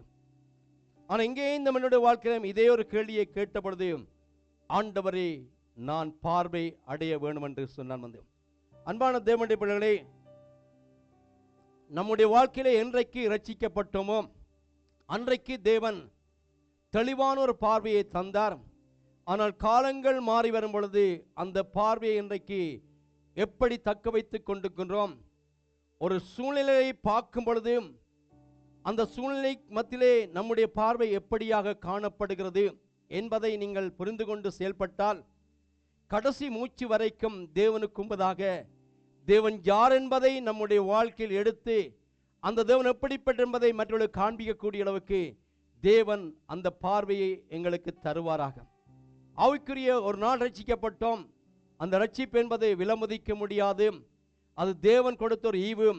எந்த ஒரு பணத்தினாலும் சம்பாதிக்க முடியாது, நம்முடைய பலத்தை கொண்டும் செய்ய முடியாது, மற்ற மனிதர்கள் மூலமாக அதை பெற்றுக்கொள்ள முடியாது. நமது ஆண்டவராகிய இயேசு கிறிஸ்து கல்வாலே அந்த ரட்சிப்பை நமக்கு கொடுத்திருக்கின்றார். அதைத்தான் இங்கே வேதம் தெளிவாக சொல்கிறது. சீசருடைய வாழ்க்கையிலே அதைத்தான் சொன்னார். வந்து அவர்கள் அவரை பரியாசம் பண்ணி அவரை வார்னால் அடித்து அவர் மேல் துப்பி அவரை கொலை செய்வார்கள், ஆகிலும் 3ஆம் நாள் உயிரோடு எழுந்திருப்பேன் என்று சொன்ன தேவன் சொன்ன வார்த்தையின்படியே வந்து 3ஆம் நாள் அவர் உயிரோடு எழுந்து இன்றைக்கும் எங்கள் மத்தியிலே ஜீவிக்கிறவராயிருக்கின்றார். நாங்கள் ஒரு மரித்து போன தேவனை ஆராதிக்க வரவில்லை. இன்றைக்கும் உயிரோடு எழுந்து ஒரு பேசக்கூடிய தேவன், அவர் நம்மை பார்க்கக்கூடிய தேவன், நாமும் அவரை பார்க்கக்கூடிய ஒரு தேவனாகத்தான் இன்றைக்கு வழிபட்டு கொண்டு வருகின்றோம். இன்றைக்கு பேசாத தெய்வங்களை பார்த்து நாங்கள் ஒன்றை கேட்கும் பொழுது கூட அவர்களை பார்க்க முடியாது. நாங்கள் பேசுகிறோம், அது பேச முடியாதபடி அது அப்படியே நின்று கொண்டிருக்கிறதாக சங்கீதம் 115 நீங்கள் வாசித்து பார்க்கும் பொழுதும், எரேமியா 10ஆம் அதிகாரத்தை நீங்கள் பார்த்துக்கும் பொழுதும் அதை புரிந்து கொள்ள முடியும். அவர்கள் சுமக்கப்பட வேண்டியவர்கள், அவர்கள் கண்ணிருந்தும் பார்க்க மாட்டார்கள், அவர்கள் வாய்ந்தும் பேச மாட்டார்கள், அவர்கள் உங்களுக்கு நன்மையும் செய்ய மாட்டார்கள், ஒன்றும் செய்ய மாட்டார்கள், அவர்கள் சுமக்கப்பட வேண்டும் என்று சொல்லப்படுது. ஆனால் நமது ஆண்டவராகிய இயேசு கிறிஸ்துவை நாங்கள் சுமக்க வேண்டிய அவசியமில்லை. அவர் நமக்காக எங்களையே சுமந்து தீர்க்கும்படியாக அடிக்கப்பட்ட ஒரு ஆட்டுக்குட்டியானவராக யோவான் இனங்காட்டுறார். உங்களுடைய பாவங்களை சுமந்து தீர்க்கிற தேவ ஆட்டுக்குட்டியானவர் என்று யோவான், மார்பில் சார்ந்த யோவான் அதை இனங்காட்டுறதை பார்க்கிறோம். வந்து இந்த தேவன் நம்முடைய தேவன். இந்த தேவன் பிதாவின் அங்கே மகிமைக்குள்ளே இருந்து அவரை பிரிக்க முடியாத எல்லைக்களே வாழ்ந்து கொண்டிருந்த பொழுது வந்து பிதாவாகிய தேவன் தன்னுடைய பிள்ளைகள் பாவம் செய்து விட்டார்கள், இந்த பாவத்தின் நிமித்தம் அங்கே பரலோகம் வர முடியாது, எங்களை சந்திக்க முடியாது என்ற சூழ்நிலை, அந்த ஆதங்கம் இருந்த பொழுதுதான் பிதாவாகிய தேவன் குமாரனாகிய இயேசுவிடத்திலே ஒரு பெரிதான ஒரு வேலை திட்டத்தை கொடுத்து, ஒரு ரட்சிப்பின் திட்டத்தை கொடுத்து இந்த பூமிக்கு அனுப்பி அவரை கல்வாலே பலியாக ஒப்பு கொடுத்து அவரை ஒரு மனிதன் நோக்கி பார்க்கும் பொழுது அவரை பிரகாசிக்க பண்ணக்கூடிய தேவன், அந்த தேவன் தான் இன்றைக்கு எங்களையும் உங்களையும் பிரகாசிக்க பண்ணி இன்றைக்கும் வாழ வைத்துக் கொண்டிருக்கிற வந்து அவர் இருக்கிறவராய் இருக்கிறேன். ஏதோ இயேசு தற்செயலாக இந்த பூமியிலே 2000 ஆண்டுகளுக்கு முன்பதாக வரவில்லை. இந்த வானம் பூமியும் உருவாவதற்கு முன்பதாகவே அவர்கள் இருந்து கொண்டிருக்கிறார். வந்து இந்த திரியேக தேவன் 3 பேரும் இணைந்துதான் வந்து சகலத்தையும் உருவாக்கினார்கள். தங்களுடைய வார்த்தையினாலே சிருசித்து எல்லாத்தையும் செய்து இன்றைக்கும் அதை நிறைவேற்றி கொண்டு வருது. ஆனால் இப்படிப்பட்ட ஒரு சூழ்நிலை வந்து எப்படிப்பட்ட ஒரு மனிதன் வாழ்ந்து கொண்டிருந்தாலும் கூட, ஒருவேளை இந்த எரிக்கோ வீதியிலே இருக்கிற மனிதனை போன்று என்னுடைய வாழ்க்கையிலே நீ எதிர்காலம் எப்படியாக போகிறது, என்னுடைய எதிர்காலத்திலே நான் என்ன செய்ய போகிறேன், இப்படியே நான் குருடனாக வாழ்ந்து கொண்டு அந்த ஓட்டத்தை முடிக்க போகிறேன் என்ற கேள்வியோடு கூட அநேகர் வாழ்ந்து கொண்டிருந்தாலும், வேதம் சொல்லுது, ரோமர் 10ஆம் அதிகாரம் 9-10 நீங்கள் வாசித்து பார்க்கும் பொழுது ஒரு காரியம் சொல்லப்படுது வந்து, அதாவது நமது ஆண்டவராகிய இயேசு கிறிஸ்து நமக்காக பாடுபட்டார், நமக்காக இரத்தம் சிந்தினார், நமக்காக பரிகாசம் பண்ணார், அவமானங்கள் ஏற்றுக்கொண்டு கல்வாலே எல்லாம் முடிந்தது ஒப்பு கொடுத்து 3ஆம் நாள் உயிரோடு இருந்ததை தன் நாவினாலே அறிக்கை பண்ணி இருதத்திலே இரட்சிப்பு உண்டாகும்படி அதை விசுவாசிக்கும் பொழுது வந்து அந்த இரட்சிப்பின் சந்தோஷம் நமக்குள்ளே கடந்து வருகிறது. இதுதான் இங்கே நமது ஆண்டவராகிய இயேசு கிறிஸ்து இந்த சிசுடைய வாழ்க்கையிலே மீண்டும் ஒரு தட்டி எழுப்பக்கூடிய அளவுக்கு நான் அதை செய்ய போகிறேன் என்று சொன்ன பொழுது கூட அவருடைய வாழ்க்கையிலே கூட ஒரு கேள்வியை கேட்டார். நான் உங்களுக்கு என்ன செய்ய வேண்டும் என்று கேட்ட பொழுது அவருடைய சிந்தனைகள் எல்லாம் பூமிக்குரிய சிந்தைகளோடு வாழ்ந்து கொண்டிருந்தது. இந்த பூமிக்குரிய ஆசைகளும் இழப்பம் காணப்பட்டது. அது மாத்திரமல்ல, தேவனுடைய பிள்ளை, நீங்கள் இந்த அதிகாரத்தை 50ஆம் வசனம் தொடர்ந்து நீங்கள் வாசித்துக்கும் இந்த பார்க்கும் பொழுது ஒரு காரியத்தை புரிந்து கொள்ள முடியும். அதாவது 2 பேர் இந்த காரியத்தை கேட்டார்கள். நீங்கள் வரும்பொழுது நான் வலது புறத்திலும் இடது புறத்திலும் உட்கார வேண்டும் என்று கேட்ட பொழுது மிச்ச 10 பேரும் எரிச்சல் அடைந்தார்கள். அன்பான தேவனுடைய பிள்ளை, நம்முடைய ஆவிக்குரிய வாழ்க்கை எங்கே காணப்படுகிறது வந்து 2 பேர் கேட்டார்கள். இந்த 10 பேராவது தேவனோடு நின்று நாங்கள் உமக்காக உம்மை பின்தொடரும் என்று சொல்லியிருக்க முடியும். ஆனால் வேதம் தெளிவாக எழுதப்பட்டிருக்கிறது வந்து அங்கே 10:41 மற்ற 10 பேரும் அதை கேட்டு யாக்கோபின் மேலும் ஜோவான் மேலும் எரிச்சல் ஆனார்கள். நம்முடைய வாழ்க்கையிலே இந்த மனிதனுடைய ஆவிக்குரிய வாழ்க்கையானது நம்ம இன்னும் தட்டி எழுப்பி நாங்கள் தேவனுக்கு செய்ய வேண்டிய காரியங்களை செய்யக்கூடிய அளவுக்கு இந்த இடத்துல 4 விதமான காரியங்களை இந்த மனிதன் தன்னுடைய வாழ்க்கையை தக்க வைத்தான். அது நம்முடைய வாழ்க்கையில் எடுத்து முன்னேறும் பொழுது தேவன் எதிர்பார்க்கிற ஒரு சிசத்துக்குள்ளே வந்து தேவனை பின்பற்றக்கூடிய அளவுக்கு நம்முடைய வாழ்க்கையிலே தேவன் பெரியவராக வழிநடத்த முடியும்.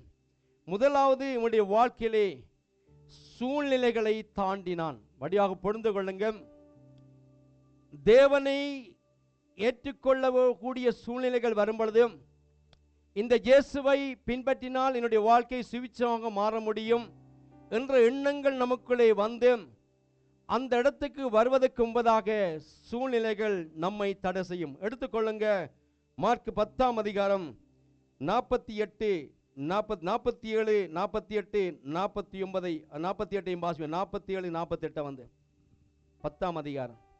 அவன் நசரேயனாகிய இயேசு வருகிறார் என்று கேள்விப்பட்டு, இயேசுவே தாவீதின் குமாரனே எனக்கு இரங்கும் என்று கூப்பிடத் தொடங்கினான். அவன் பேசாதிருக்கும்படி அநேகர் அவனை அதட்டினார்கள். அவனோ தாவீதின் குமாரனே எனக்கு இரங்கும் என்று முன்னிலும் அதிகமாய் தாவீதின் குமாரனுக்கு இரங்கும் என்று அதிகமாக கூப்பிட்டான். ஏற்கனவே குருடன் அங்கே ஜனங்களுடைய சத்தத்தை கேட்ட பொழுது என்ன சத்தம் என்று விசாரித்த பொழுது இயேசு இந்த வழியாக வர்றான்னு சொன்ன பொழுது ஏற்கனவே இயேசுவை குறித்து அவன் கேள்விப்பட்டான். வடிவாக புரிந்து கொள்ளுங்க, அந்த எருசலேம் அந்த எரிக்கோ வீதியில வந்து அவன் பிச்சை எடுத்து கொண்டிருக்கின்றான். போகிற எல்லாரும் தகாயா எனக்கு பிச்சை தாருங்க என்று கேட்டுக்கொண்டிருந்தான். போகிற எல்லாரும் அந்தந்த நாட்களே அவனுக்கு பிச்சை போட்டு கொண்டிருந்தார்கள். ஒருவேளை அவனுடைய பெற்றோர்கள் கூட அவனை குறித்து ஒரு தப்பான எண்ணம் கொண்டிருக்கலாம். நீ குருடன், நீ எங்கள் வீட்டில் இருப்பதனாலே உனக்கு எந்த ஒரு பிரயோஜனம் இல்லை, ஏதோ ஒன்று செய்யும்படியாக அந்த இடத்திலே கொண்டு அவனை ஒவ்வொரு நாளும் விட்டுவிட்டு அதில் சம்பாதிக்கிற பணத்தை கொண்டு தங்களுடைய குடும்ப வாழ்க்கையை கொண்டு போயிருக்கலாம். ஒரு பார்வை அந்த பார்வையாக இருக்கலாம் வந்து. ஆனால் ஒவ்வொரு நாளும் அவனை கொண்டு போய் விட்டு மாலை அவனை கொண்டு வந்து அந்த பணத்தை கொண்டு தங்களுடைய வாழ்க்கையை கட்டி அமைத்திருக்க முடியும். அப்படிப்பட்ட ஒரு சூழ்நிலை அவன் பணத்தை பெற்று பெற்று பெற்று எவ்வளவு பணம் சேர்ந்ததென்றும் பார்க்க முடியாத ஒரு சூழ்நிலை, போட்ட மனிதர்களையும் பார்க்க முடியாத ஒரு சூழ்நிலை. இப்படிப்பட்ட சூழ்நிலை வரைக்கும் நிச்சயமாக ஒரு சகோதரியோ ஒரு சகோனோ அவனதில் வந்து அந்த மகனை பார்த்து, மகன், எத்தனை நாளைக்கு நீ இப்படியாக வாழப்போகிறாய்? இந்த இயேசு என்று ஒருவர் இருக்கிறார், நீ ஏற்கனவே அறிந்திருக்கிறாய். ஆனால் அந்த தேவனை நீ அதிகமாக கூப்பிட்டு அவரிடத்தில் நம்பிக்கை வைத்து அதை செய்தால் அவர் உன் குடரை உன் கண்களை திறக்கக்கூடிய அளவுக்கு அவர் வல்லமுள்ள தேவன் என்று அடிக்கடியாக அந்த வீதி வழியாக போகும் பொழுதும் ஒரு சகோரியா இல்லாடி சகோனாக தொடர்ந்து பேசிக்க முடியும். ஏனால் சுவிசேஷத்தை சொல்லாவிட்டால் யார் அவளை கேட்க முடியும்? அவனுக்கு அடிக்கடி சொல்ல நிமித்தம்தான் இயேசுவை குறித்து அவன் கேள்விப்பட்டான். வந்து அவனுக்கு ஒன்று தெரியும், வந்து அவன் உச்சரித்த வார்த்தை தாவீதின் குமாரன் என்று. பழைய ஏற்பாட்டிலே தாவீது மூலமாக இயேசு வருவார் என்றதை அறிந்திருந்தான். ஆனால் எப்படி தேட வேண்டும், அந்த தாவீதின் குமாரன் என்னுடைய வாழ்க்கையில் விடுதலை கொடுப்பாண்டு அந்த அந்த வெளிப்பாடு உனக்கு இல்லாத சூழ்நிலை இருந்துக்கலாம். அந்த சௌரி தொடர்ந்தும் சொல்லியிருக்க முடியும். அவன் சொல்லியிருப்பான், வந்து மார்க்கு 3ஆம் அதிகாரத்திலே ஜெப ஆலயத்திலே ஒரு மனிதன் இருந்தான் சூம்பின கையோடும். பரிசேயரெல்லாம் வந்து அவன் ஓவினாலே குணமாக்க கூடாது என்பதற்காக கண்ணும் கருத்துமாக அங்கே அந்த மனிதனை பார்த்து கொண்டிருந்தால், இயேசு அந்த ஓய்வினாலே வந்த பொழுது அவருடைய சூழ்நிலைகளையும் பரிசுடைய இளமையும் கண்டு உன் கையை நீட்டு கொண்ட பின்ன பொழுது மறு கையை போன்று அவனுடைய கை மாற்றப்பட்டது. எப்படியாக அந்த காரியங்களை சொல்லி தேவ நிமித்தமாக கூடரின் கண்களை திறந்தார்.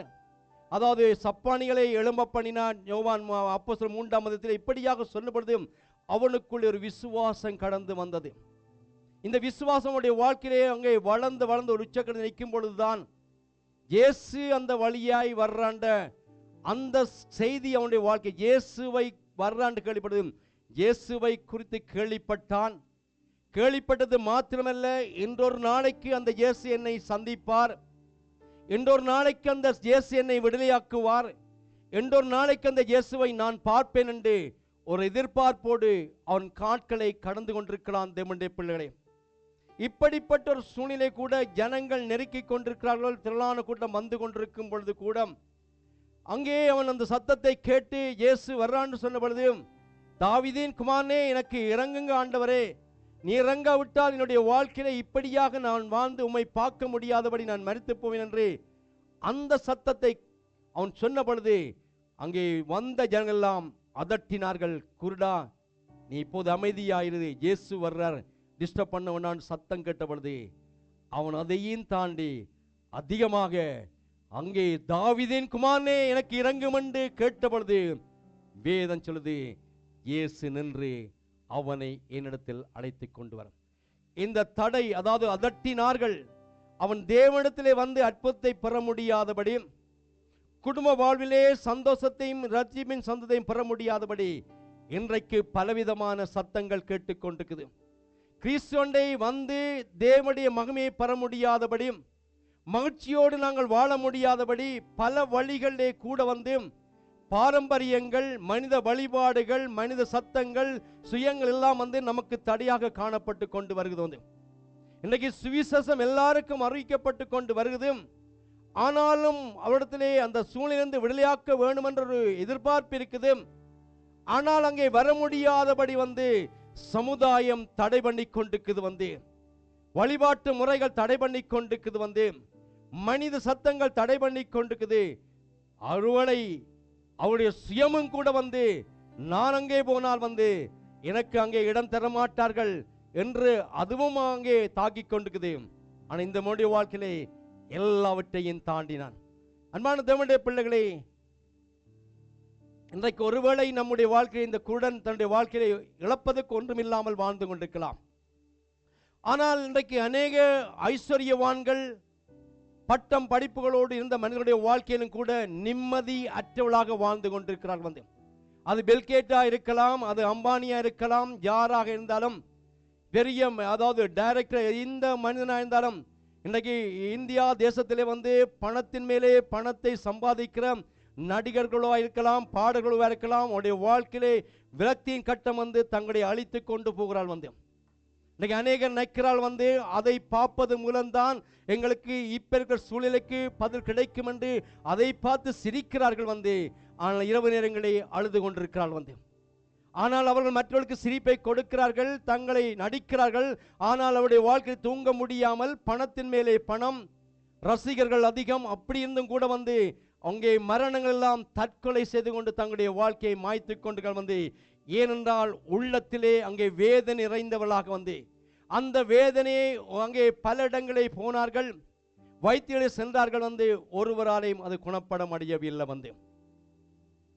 சக்கே அதாவது லூக்கா 19ஆம் அதிகாரத்திலே பார்க்கும் பொழுது, இந்த அதிகாரம் முடிந்த அதிகாரத்தை பார்க்கும் பொழுது கூட ஒரு மனித வாழ்க்கையில வந்து சகே என்ற மனிதன் வேதம் சொல்லுது ஆயக்காரனுக்கு தலைவனும் ஐஸ்வர்யமானும் என்று அங்கே இனங்காட்டப்பட்டு கொண்டிருக்கிறான் வந்து. அப்படிப்பட்ட ஒரு மனிதன் அவருடைய வாழ்க்கையில கூட எல்லா வசதிகள், வாய்ப்புகள், பட்டங்கள், மனித வாழ்த்துக்கள் எல்லாம் இருந்த போதும் கூட அவன் தூங்க முடியாமல் அங்கே அறைக்கிலே போராடி கொண்டிருக்கின்றான்.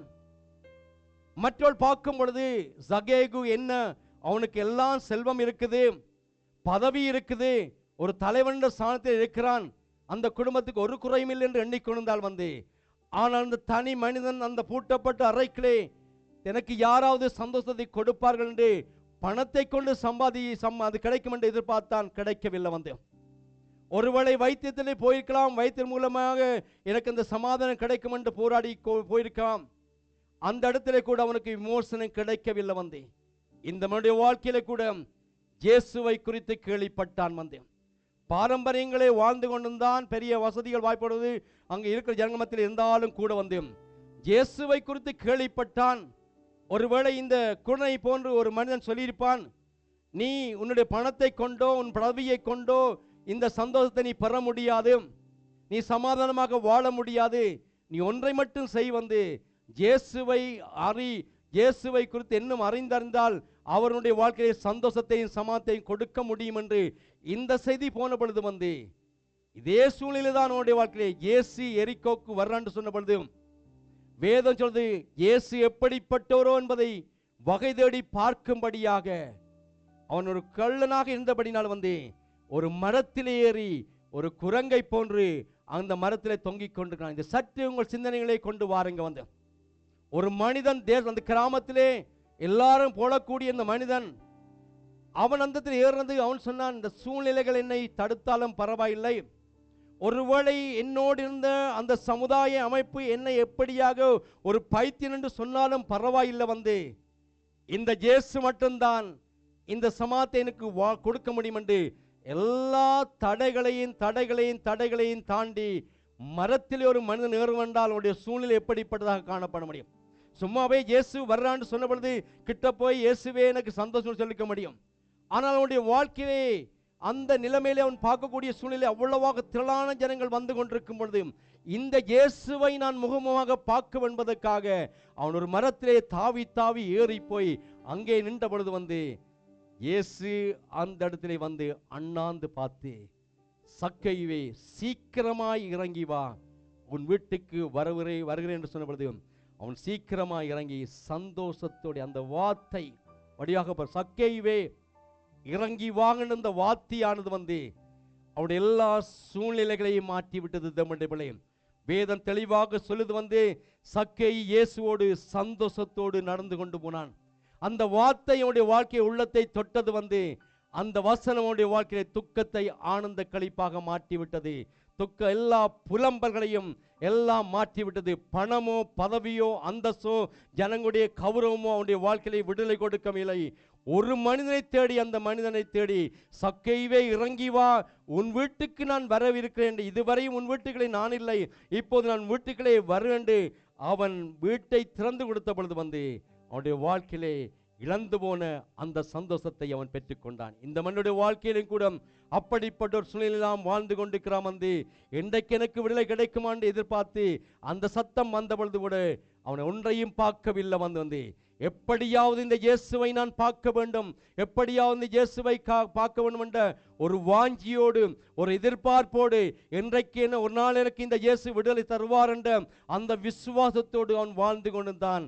எல்லா தடைகளையும் அவன் தாண்டினான். தேவனுடைய அன்பான தேவனுடைய பிள்ளை, இந்த வார்த்தையை கேட்டுக்கொண்ட தேவனுடைய பிள்ளைகளே, ஆன்லைன் மூலமாக பார்த்து கொண்ட தேவனுடைய பிள்ளை, உங்களுடைய பாரம்பரியங்கள், மனித வழிபாடுகள், தவறான சத்தங்கள், உங்களுடைய சுயங்கள் எல்லாத்தையும் தாண்டி இயேசுவே தாவீதின் குமாரனே எனக்கு வாருமென்று சூழ்நிலைக்கு அப்பாலேயே தாண்டி நீங்கள் கேட்கும் பொழுது அந்த இயேசு நின்று மகனே மகளே என்று அழைத்து அங்கே ஆசீர்வதிக்கக்கூடிய தேவனைத்தான் நாங்கள் ஆராதித்துக் கொண்டிருக்கிறோம் என்பதை தேவனுடைய மறந்துவிட வேண்டாம். தேசத்தின் நிலைமைகள் மோசமாய் போய்கொண்டிருக்கலாம். தேசத்திலே பணவீக்கங்கள் வந்து கொண்டிருந்தாலும் கூட இந்த தேவனிடத்திலே வரும் பொழுது கூட எல்லா நிலைமைகளிலும் கூட எங்களை விசாரிக்கக்கூடிய அளவுக்கும், எல்லா சூழ்நிலையும் கூட எங்களை ஆற்றக்கூடிய, தேற்றக்கூடிய, எங்களை பலப்படுத்தக்கூடிய ஒரு தேவனைத்தான் நாங்கள் ஆராய்த்துக் கொண்டிருக்கிறோம். ஏனென்றால் அவர்தான் எங்களுடைய எல்லா வேதனைகளையும், எல்லா சோதனைகளையும், எல்லா அவமானங்களையும், எல்லா நிந்தைகளையும், எல்லா பரிகாசங்களையும் சிலுவையிலே ஏற்றுக்கொண்டு மகனே மகளே நீ என்னிடத்திலே வா, வருத்தப்பட்டு பாரம் சுமக்களே நீங்கள் என்னிடத்திலே வாருங்கள், நான் உங்களுக்கு இளைப்பாறு தருவேன் என்று இப்படியாக ஒரு வார்த்தையை பேசக்கூடிய ஒரு தேவனைத்தான் நாங்கள் ஆராதித்துக் கொண்டிருக்கோம். இந்த தேவன் தான் இந்த குழந்தைய வாழ்க்கையிலே ஒரு விடுதலை கொடுத்தார். கண்களை இதை வடிவாக புரிந்து கொள்ளுங்க. ரட்சிக்கப்பட்டு இத்தனை ஆண்டுகள் எங்களுடைய வாழ்க்கையிலே புலம்பல்கள் காணப்படுகிறது. இன்றைக்கு நம்முடைய வாழ்க்கை எதை விட்டு வந்தோமோ மீண்டும் அதை பின்தொடரக்கூடிய அளவுக்கு அங்கும் இங்குமாக ஓடிக்கொண்டிருக்கிறோம். இதனால் தான் ஒரு வெற்றியுள்ள வாழ்க்கை வாழ முடியாதபடி தேவனை பின்பற்ற முடியாதபடி வாழ்ந்து கொண்டிருக்கிறோம். ஏதோ ஒரு எல்லைகளே இன்றைக்கு சிறைப்பட்டு கொண்டு போயிருக்கின்றோம். வேதம் சொல்றது, சகரியா தீர்க்கதரிசி மூலமாக ஆண்டவர் சொன்ன ஒரு வார்த்தை, அதாவது பாபிலோனில் வாசமாயிருக்கிற சீயோன் குமாரத்தியே உன்னை விடுவித்துக் கொள், அப்பொழுது மகிமை உண்டாகும் என்று சொல்லுகிறார் தேவன். எங்களுடைய வாழ்க்கையிலே விடுவிக்க வேண்டிய காரியங்கள் எதை விட்டு வந்தோமா, இன்றைக்கு நம்முடைய சூழ்நிலைகள் பாதகமாக ஒருவர் எதிர்பார்ப்புகள் கைகூடி வராமல் போகும் பொழுது இன்றைக்கும் அந்த இழுப்பு ஒரு காந்த சக்தியை போன்று உலகம் நம்மை இழுத்து கொண்டு வருகிறது தேவனுடைய பிள்ளைகளை. இதன் மூலமாகத்தான் இன்றைக்கு தேவனுக்குள்ளாக அந்த ரட்சிப்பின் சந்தோஷத்தோடு வாழ முடியாதபடி, தூங்க முடியாதபடி, தேவனுக்காக செயல்பட முடியாதபடி நாங்கள் ஏதோ ஒரு எல்லைகளை போராடி கொண்டிருக்கிற தேவனுடைய பிள்ளைகளை, இந்த தேவன் என்றென்றைக்கும் உள்ள சதா காலம் நம்மை வழிநடத்துவதற்கு, மரணம் நம்மை பிரிக்கும் வரைக்கும் நம்மை என்றென்றைக்கும் பாதுகாத்து வழிநடத்தக்கூடிய ஒரு பரிசுத்தம் உள்ள தேவனைத்தான் நாங்கள் இன்றைக்கும் ஆராதித்துக் கொண்டிருக்கிறோம். இந்த ஒரு தேவன் தான் இந்த ஒரு மனிதனை தேடி வந்தார். சமுதாயம் புறக்கணித்தது ஒருவேளை குடும்ப உறவுகள் கூட அவனை தேற்றக்கூடிய சூழ்நிலை, நீ இப்படியாக போய் சம்பாதித்துக்குவான்னு சொல்லியிருக்க முடியும். இப்படிப்பட்ட ஒரு மனிதனுடைய வாழ்க்கையிலே எல்லாவற்றையும் தாண்டின பொழுது அவனுடைய வாழ்க்கையில வெற்றி கிடைத்தது தேவனுடைய பிள்ளை. இரண்டாவது தேவனுடைய பிள்ளை, முதலாவது சூழ்நிலைகளை தாண்டி அதோடு நிற்று விடவில்லை. இரண்டாவது ஒரு உறுதியான தீர்மானம் எடுத்தான். இன்னைக்கு அநேக நேரங்களில் தீர்மானம் எடுக்கிறோம், பிரச்சனை வந்த பொழுது அதை மறந்து விடுகிறோம். இந்த மனிதனுடைய வாழ்க்கையில் என்ன உறுதியான தீர்மானம் எடுத்துக்கொள்ளுமா? மார்க் 10ஆம் அதிகாரம் 49-50 வாசிக்கமாக. இயேசு நின்று அவனை அழைத்து வரச் சொன்னார். அவர்கள் அந்த குருடனை அழைத்து, திடன்கொள், எழுந்திரு, உன்னை அழைக்கிறார் என்றார்கள். உடனே அவன் தன் மேல் வஸ்திரத்தை எறிந்துவிட்டு, அன்பான தேவனுடைய பிள்ளைகளே, அந்த மேல் வஸ்திரம்தான் அவனை அடிமையாக வைத்துக் கொண்டிருந்தது கூட. அந்த மேல் வஸ்திரத்தை போடும் போதெல்லாம் அந்த நாட்களே இவன் பிச்சைக்காரன் என்று அடையாளம் காணக்கூடிய அளவுக்கு அந்த மேல் வஸ்திரத்தை அவன் பெற்றுக்கொண்டான். அந்த மேல் வஸ்திரம்தான் அவனுடைய வாழ்க்கையிலே அன்றன்றாடு ஜனங்கள் அதை பார்த்து இவன் பிச்சைக்காரன் பிச்சை கேட்டுக் கொண்டிருந்தான். என்றைக்கு தேவன் அந்த எல்லாவற்றையும் தாண்டி நின்ற பொழுது இயேசு அழைத்த பொழுது அவன் மேல் வஸ்திரத்தை உதறி தள்ளிவிட்டான். அன்பான தேவனுடைய பிள்ளை, இந்த மேல் வஸ்திரத்தை உதறி தள்ளிவிடும் பொழுது எனக்கு இன்றைக்கு நாளைக்கு வர்ற வருமானம் இல்லாமல் போய்விடும் என்று அவன் எதிர்பார்க்கவில்லை. இந்த வருமானங்களை பார்க்கிலும் என் தேவனிடத்தில் வந்தால் எனக்கு விடுதலை கிடைக்கும் என்ற எதிர்பார்ப்போடு அவன் வாழ்ந்து கொண்டிருந்தான். இன்றைக்கு நம்முடைய வஸ்திரங்கள் அவனுக்கு ஒன்று தெரிந்து இந்த வஸ்திரத்தை காட்டிலும் அந்த ரட்சிப்பின் வஸ்திரம் எனக்கு கிடைத்தால் நித்திய காலமாக என்னுடைய வாழ்க்கையிலே பணம் இல்லாமல் போனாலும் கூட நான் மகிழ்ச்சியோடு வாழ முடியும் என்பதை அவன் புரிந்து கொண்டான். அந்த வஸ்திரம் தான் அவனை அடிமையாக வைத்துக் கொண்டிருந்தது.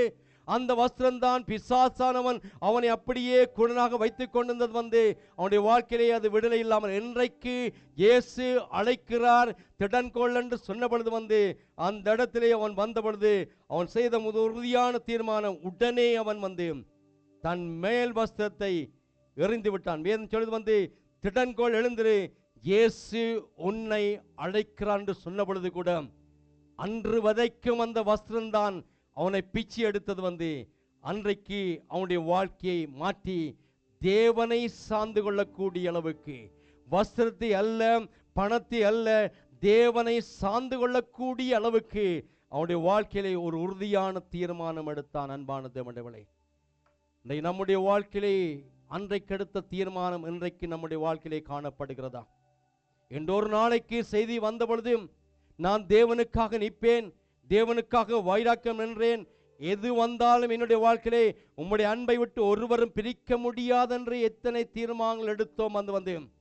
ஆனாலும் சூழ்நிலைகளை பார்க்கும் பொழுது கூட, சூழ்நிலை நிமித்தம் எங்களுக்கு நடக்கிற பிரச்சனைகளை பார்க்கும் பொழுது கூட அந்த தீர்மானங்களை மறந்து எந்த வஸ்திரத்தை தூக்கி எறித்து விட்டு வந்தோமோ மீண்டும் கொஞ்சம் கொஞ்சமாக அதை அணியக்கூடிய அளவுக்கு இன்றைக்கு நம்முடைய ஆவிக்கு வாழ்க்கை போய்கொண்டிருக்கிறதை தேவனுடைய பிள்ளைகளை மறந்துவிட வேண்டாம். நானுமாயிருந்தாலும் நீங்களாயிருந்தாலும் அந்த ரட்சிப்பின் வசத்தை இழக்காதபடி பாதுகாத்தால் தான் பரலோகம் நம்மை உத்தமம் உண்மையுள்ள ஊழியக்காண்டு சொல்லக்கூடிய அளவுக்கு அந்த சத்தத்தை நாங்கள் எங்களுடைய காதுகளை கேட்க முடியும். அந்த வஸ்திரத்தை இழந்து போய் அங்கே நிற்க முடியாது. தேவனுடைய பிள்ளைகளை அந்த வஸ்திரத்தை நாங்கள் அங்கே பெற்றுக்கொண்டு அதை காத்துக்கொள்ள வேண்டிய கடமை இருக்குது. உறுதியான தீர்மானம் கூட அவன் எடுத்திப்பது கண்கள் திறந்த என்பதாக மீண்டும் பழைய வாழ்க்கைக்கு அவன் திரும்பவில்லை. வடிவாக புரிந்து கொள்ளுங்க, மீண்டும் அந்த வஸ்திரத்தை உதறி தள்ளிவிட்டு கொஞ்சம் எனக்கு பணம் வருமானம் குறைவாக இருக்குதே, முந்தி நான் குழந்தையாக இருக்கும் பொழுது எனக்கு அதிகம் பணம் வந்ததே, இப்போது ஆண்டவரிடத்திலே வந்த பொழுது எனக்கு வருமானம் குறைபடுது என்பதற்காக மீண்டும் அந்த வஸ்திரத்தை அணிந்து அந்த எரிக்கோ வீதிக்கு அவன் போகவில்லை. எதை விட்டு வந்தானோ, எதை உறுதி தள்ளி உண்டானோ அந்த பின்னானைகளை மறந்து முன்னானைகளை இயேசுவை நோக்கி பார்க்கக்கூடிய அளவுக்கு ஒரு வெளிப்பாட்டை அந்த மனிதன் பெற்றுக்கொண்டான். தேவனுடைய பிள்ளைகளை நம்முடைய வாழ்க்கை எங்கே போய்கொண்டிருக்குது? ஏன் இன்றைக்கு பிரச்சனையை பார்த்து புலம்பிக் கொண்டிருக்கிறோம்? ஏன் பிரச்சனைகளே மாழ்ந்து கொண்டிருக்கிறோம்? ஏன் பிரச்சனை வரும்போதெல்லாம் கொஞ்சம் பக்க வழியாக போய் சம்பாதிக்க வேண்டும் என்று எண்ணிக்கொண்டிருக்கிறோம்? தேவனுக்கு கொடுக்க வேண்டிய கனம் எங்கே?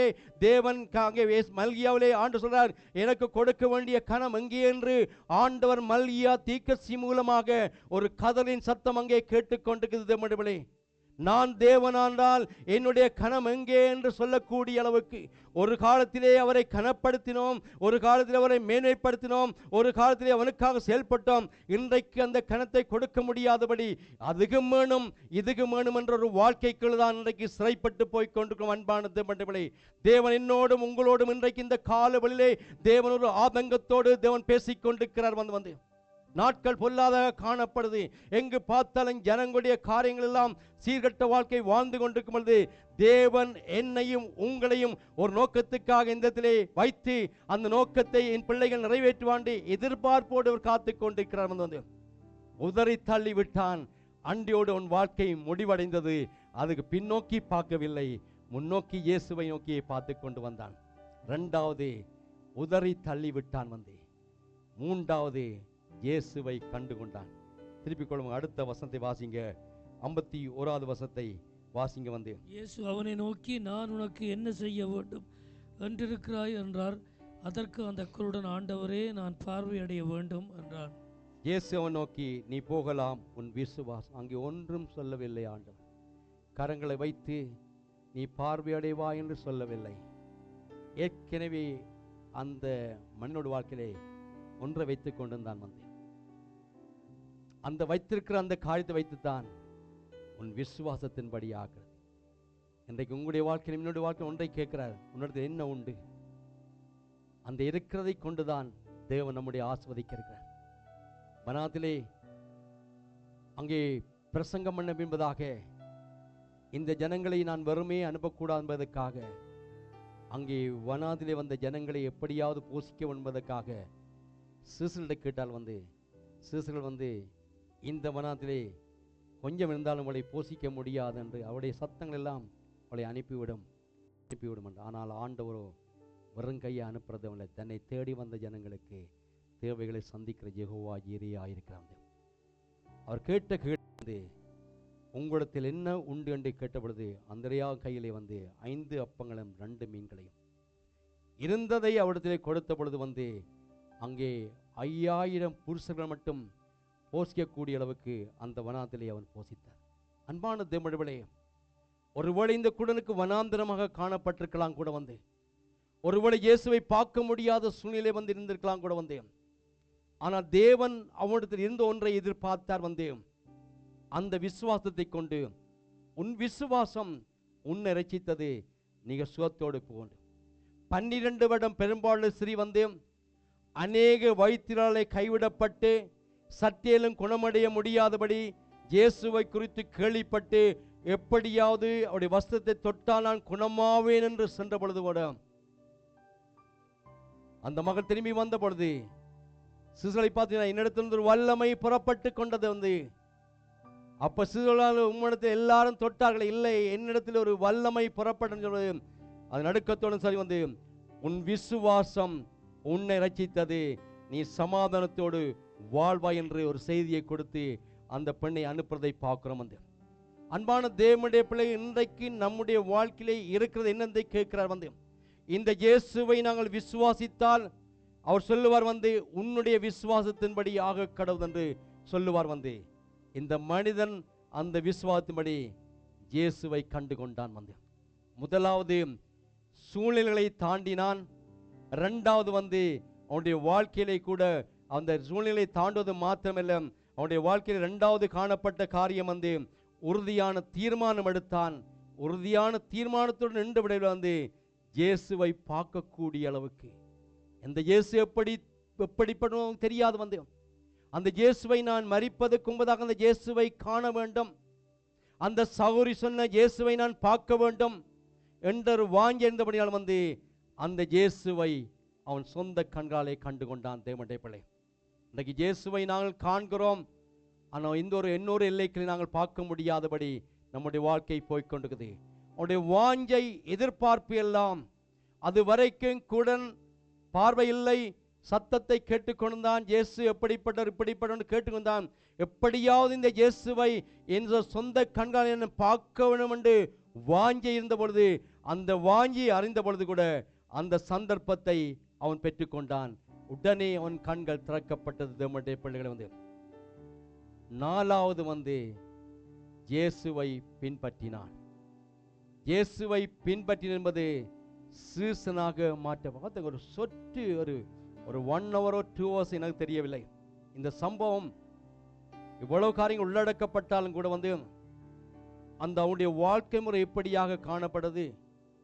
அதாவது முதலாவது நான் சொல்ல அவனுடைய வாழ்க்கையை சூழ்நிலைகளை தாண்டினான், உறுதியான தீர்மானம் எடுத்தான், இனி நான் பழைய வாழ்க்கைக்கு போக மாட்டேன் என்றும். மூன்றாவது அவனுடைய வாழ்க்கையிலே இயேசுவை கண்டுகொண்டான். கண்டுகொண்டதோடு நிற்கவில்லை, மீண்டுமாக இயேசுவை அதாவது லூக்கா அழகாக சொல்ற லூக்கா 18ஆம் அதிகாரம் கடைசி வசனத்தை வாசிங்க. இங்கே மார்க்கு மத்தேயு சற்று தொடவில்லை, ஆனால் லூக்கா என்னும் ஆழமாக அந்த கதை சொல்ல லூக்கா 18ஆம் அதிகாரம் கடைசி வசனம் உடனே அவன் பார்வையடைந்து தேவனை மகிமைப்படுத்தி கொண்டு அவருக்கு பின் சென்றான். அடுத்த வசனம் இம்பார்ட்டன்ட். ஜனங்கள் எந்த ஜனங்கள் அதட்டினார்களோ, தேவனுடைய வடிவாக லிசன் பண்ணுங்க.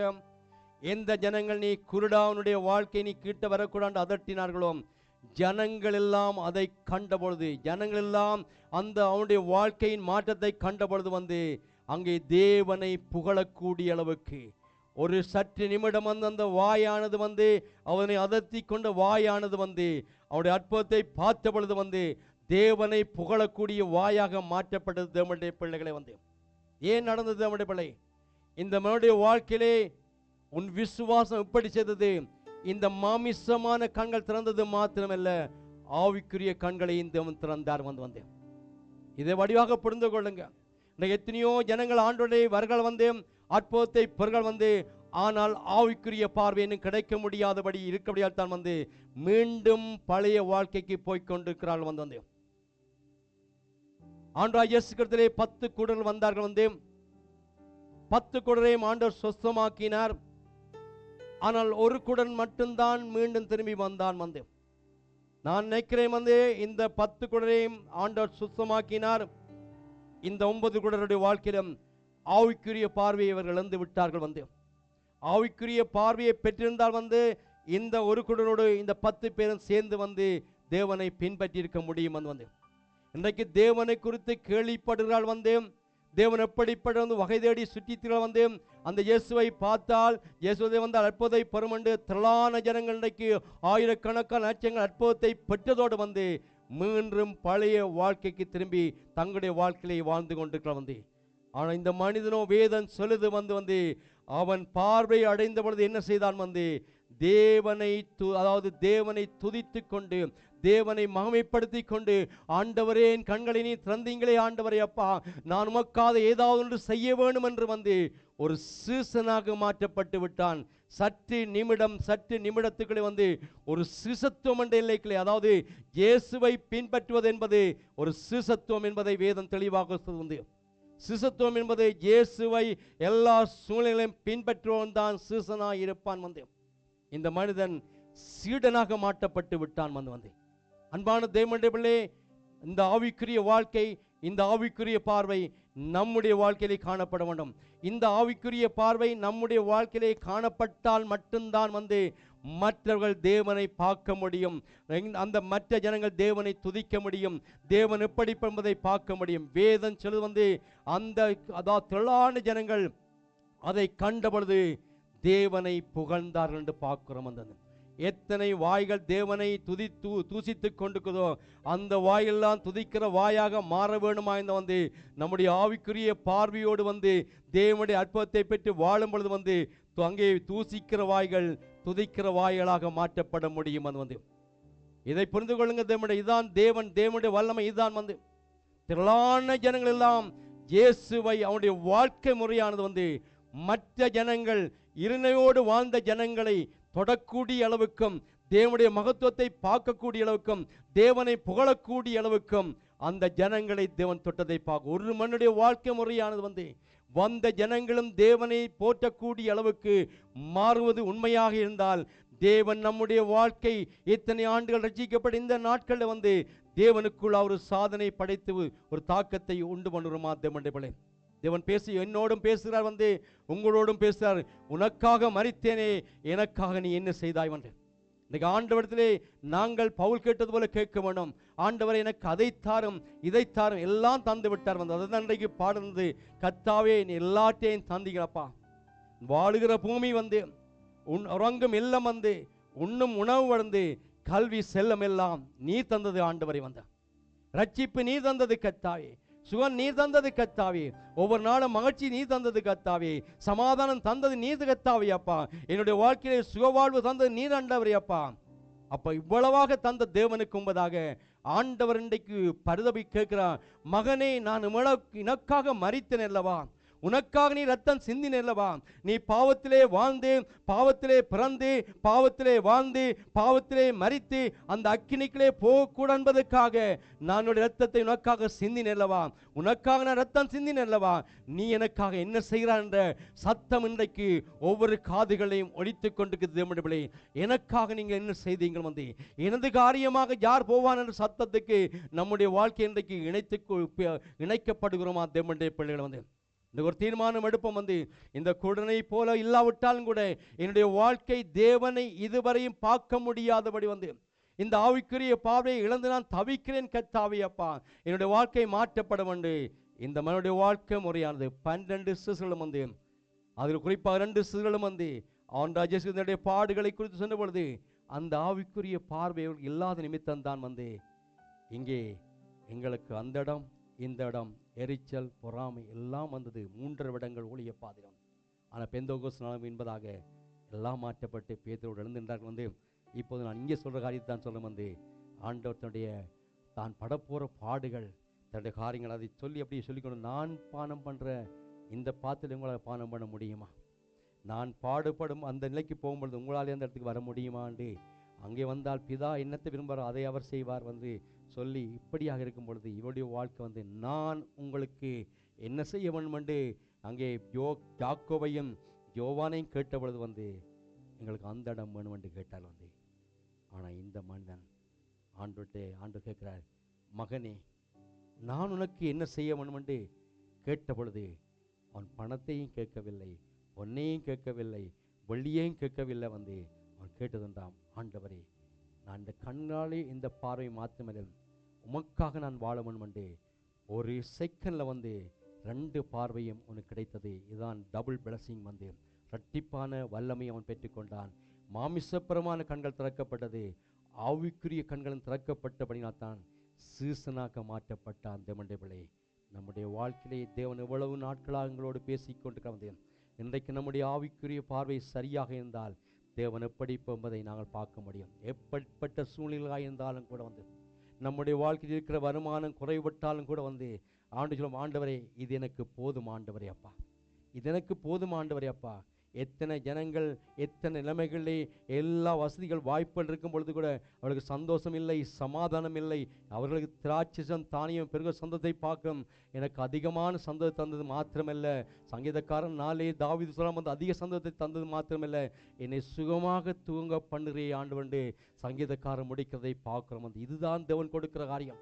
ஒரு மனிதன் தேவனத்திலே வரும் பொழுது அவனை சுகமாக நித்திரை பண்ணுகிறார். இதுதான் தேவன் கொடுக்கிற பெரிதான கிரேட் பிளஸிங். இதை விட இதோட பெரிய பிளஸிங் இல்லை. 1 லட்சம் ரூபா கூட போயிட்டோ பெரிய பங்களாவோடு இல்லை. அதாவது என்னுடைய வாழ்க்கையில் படுக்கைக்கு போனால் காலை எழும் பொழுது அவரை பார்க்கக்கூடிய அளவுக்கு இன்பமான தூக்கத்தை, அதுதான் கர்த்தர் தமக்கு பிரியமானவர்களுக்கு நித்திரை. கர்த்தர் வீட்டை கட்டாராகில் கற்றோளின் பிரயாசம் பெரிதா.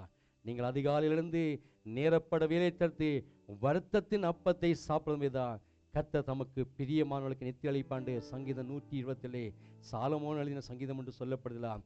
தேவன்தான் அதை திறக்க முடியும். இது வேறு எந்த ஒரு வைத்தியராலே கூட எந்த உறவுகளாலே கொடுக்க முடியாது. எந்த ஆவிக்குரிய பார்வை இருக்குமா நாங்கள் இருக்கிற இனிமையில மனரம்யாக வாழ முடியும். இந்த மனிதன் பவுல் கேட்கிற ஆண்டவரே நான் என்ன செய்ய வேண்டும், வேறு ஒன்றும் அவன் கேட்கவில்லை. ஆண்டவரை நான் என்ன செய்ய வேண்டும் ஆண்டவர் என்று கேட்ட பொழுது அவனுக்கு கொடுக்கப்பட்ட ஊழியம் பாடுகளின் ஊழியம். எனக்காக நீ பாடுபட வேண்டும், எனக்காக நிற்க வேண்டும் என்று. அன்பான தமிழே, ஒரு பரிசுத்தவான் இந்தியாவிலே அநேக பாடலை பாடினார். மோசஸ் ராஜசேகர் கடைசி நாட்களில் கண் பார்வை இழந்தார். கண் பார்வை இழந்தாலும் ஆவிக்குரிய பார்வையை இழந்து விடவில்லை. வடிவாக புரிந்து கொள்ளுங்க. நம்முடைய வாழ்க்கையிலே சில விதத்திலே சரணங்களே சில பாதிப்புகள் வரும் பொழுதே ஆவிக்குரிய பார்வை இழந்து விடுகிறோம். ஆனால் இந்த மனிதனுடைய வாழ்க்கையிலே மோசஸ் ராஜேஷுடைய வாழ்க்கையிலே அநேக பாடல்கள் இன்றைக்கும் ஒழித்து கொண்டிருக்குது. அநேக உள்ளங்களை தேவன் பக்கம் திரும்பக்கூடிய பாடல்கள் கடைசி நாட்களே கண் பார்வை இழந்தது உண்மைதான். ஆவிக்குரிய பார்வை இழக்கவில்லை. கண்கள் அங்கே ஒரு பார்க்க முடியாத சொல்லியிருந்தாலும் கூட கைகளினாலே அந்த பாடல் வரிகளை தனிமையின் பாதையிலே தகப்பனே உன் தோளிலே சுமந்ததை நான் மறப்பேனோ. எத்தனை அன்பு என்மேல், எத்தனை பாசம் என்மேல், இதற்கீடு எப்படி சொல்ல முடியும்? தேவனுடைய பிள்ளைகளே, ஒரு மனிதன் தேவனுக்காக அநேக பாடல்களை பாடினது மாத்திரமல்ல, அநேக இருதயங்களை தேவன் பக்கம் திருப்பது மாத்திரமல்ல, இப்பொழுது அந்த 2 கண்களையும் இழந்தவனாக நின்று அந்த இடத்திலே அவன் பாடுறான், தனிமையின் பாதையிலே தகப்பனே உம் தோள்மிலே சுமந்ததை நான் மறப்பேனோ. என்னை ரட்சிக்கப்பட்ட காலத்திலிருந்து என்னை இவ்வளவாக சுமந்தீங்களே அப்பா. இன்றைக்கும் என்னுடைய வாழ்க்கையிலே கண் பார்வை இழந்தாலும் ஆண்டவரே, நான் ஆவிக்குரிய பார்வை இழக்கவில்லை. ஒருவேளை இந்த கண்கள் என்னுடைய வாழ்க்கையிலே பார்வை இல்லாவிட்டாலும் இந்த ஆவிக்குரிய பார்வை இருந்தால் நான் உம்மை பார்ப்பேன் ஆண்டவரே. அந்த கடைசி நாட்களே உம்முடைய மகிமையை பார்ப்பேன் என்று அந்த இருதயத்தோடு வாஞ்சியோடு அந்த மனிதன் இந்த பாலைப்பான எல்லாரும் எழுந்த வண்ணமாக ஒரு ஜெபசிந்தியோடு நீங்கள் எப்படிப்பட்ட சூழ்நிலையோடு வந்து கொண்டிருக்கலாம் கூட ஒருவேளை இதுவரை நீங்கள் பிரயாசப்பட்ட பிரயாசங்கள் ஒன்றெல்லாம் வீணாகி போயிருக்கலாம். ஆனால் ஆண்டுடைய வார்த்தை சொல்லுது, இப்பொழுது என் வார்த்தையின்படி நீ வலையை போடு என்று சொன்ன பொழுது வந்து ராமுழுக்க பிரயாசம் ஓடி ஓடி ராமுழுக்க பிரயாசப்பட்டு கொண்டிருக்கிறோம், ஒன்றும் அகப்படவில்லை ஆண்டவரே. இன்றைக்கு உம்முடைய வார்த்தையின்படி நான் வலியை போர் என்று பேதுரு வலியை போட்ட பொழுது திரளான மனைகளை பெற்றுக்கொண்டதை பார்க்கிறோம். இதுவரை உங்களுடைய வாழ்க்கையிலே வந்து அதிகமான பிரயாசப்பட்டு அதிகமாக காரியங்களை செய்து கொண்டும் ஒன்றுமில்லை என்ற நிலைமையில இன்றைக்கு வந்து கொண்டிருக்கலாம் கூட வந்து இன்றைக்கு ஒரு தீர்மானம் எடுங்க. ஆண்டவர் கேட்கிறா வந்து, நான் உனக்கு என்ன செய்ய வேண்டும் கேட்கும் பொழுது உங்களுடைய விசுவாசம் இருக்கும் பொழுது உங்களுடைய விசுவாசத்தின்படி கடவுள் என்று சொல்லி நீங்கள் ஆவிக்குரிய பார்வையை பெற்று மீண்டும் முன்பு செய்த காரியங்களை மீண்டும் தேவனுக்காக செய்யக்கூடிய அளவுக்கு தேவன் நம்மத்திலே போதுமான தேவனாக இருக்கிறார். அந்த உணர்வோடு இந்த பாடலை எல்லாருமாக ஒரு சிந்தனையோடு வந்து இந்த மனிதன் எப்படிப்பட்ட மனிதன் அப்படிப்பட்ட இந்த பாடலை பாடுவது உண்மைதானா என்றால் வந்து நம்முடைய வாழ்க்கையில வந்து இந்த கண்களை தந்தீங்களே கர்த்தாவே, காதுகளை தந்தீங்களே அப்பா, வாய்களை தந்தீங்களே அப்பா, நடக்கிற காலை தந்தீங்களே அப்பா, நல்ல குடும்ப வாழ்க்கையை தந்தீங்களே அப்பா, இவ்விதமாக தந்த தேவனுக்கு முன்பதான் நிற்கிறோம் அல்லவா.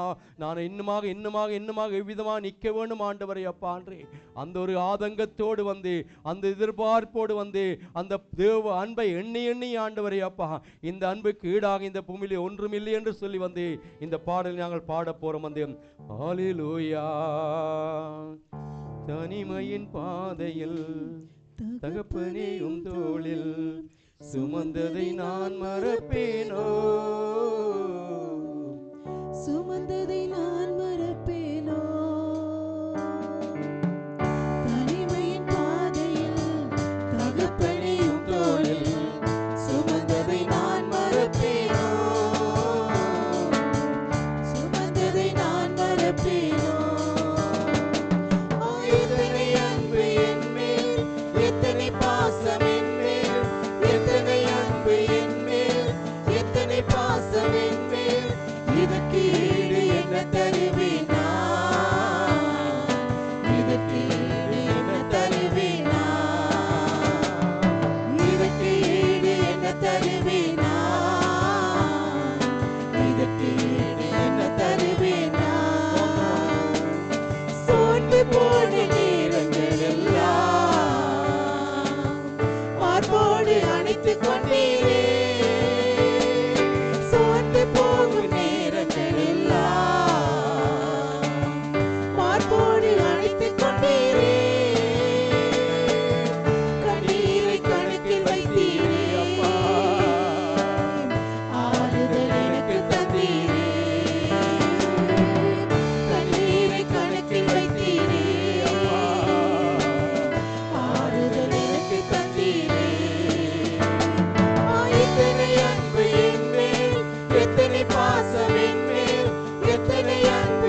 சுமந்ததை நான் மறப்பேனோ,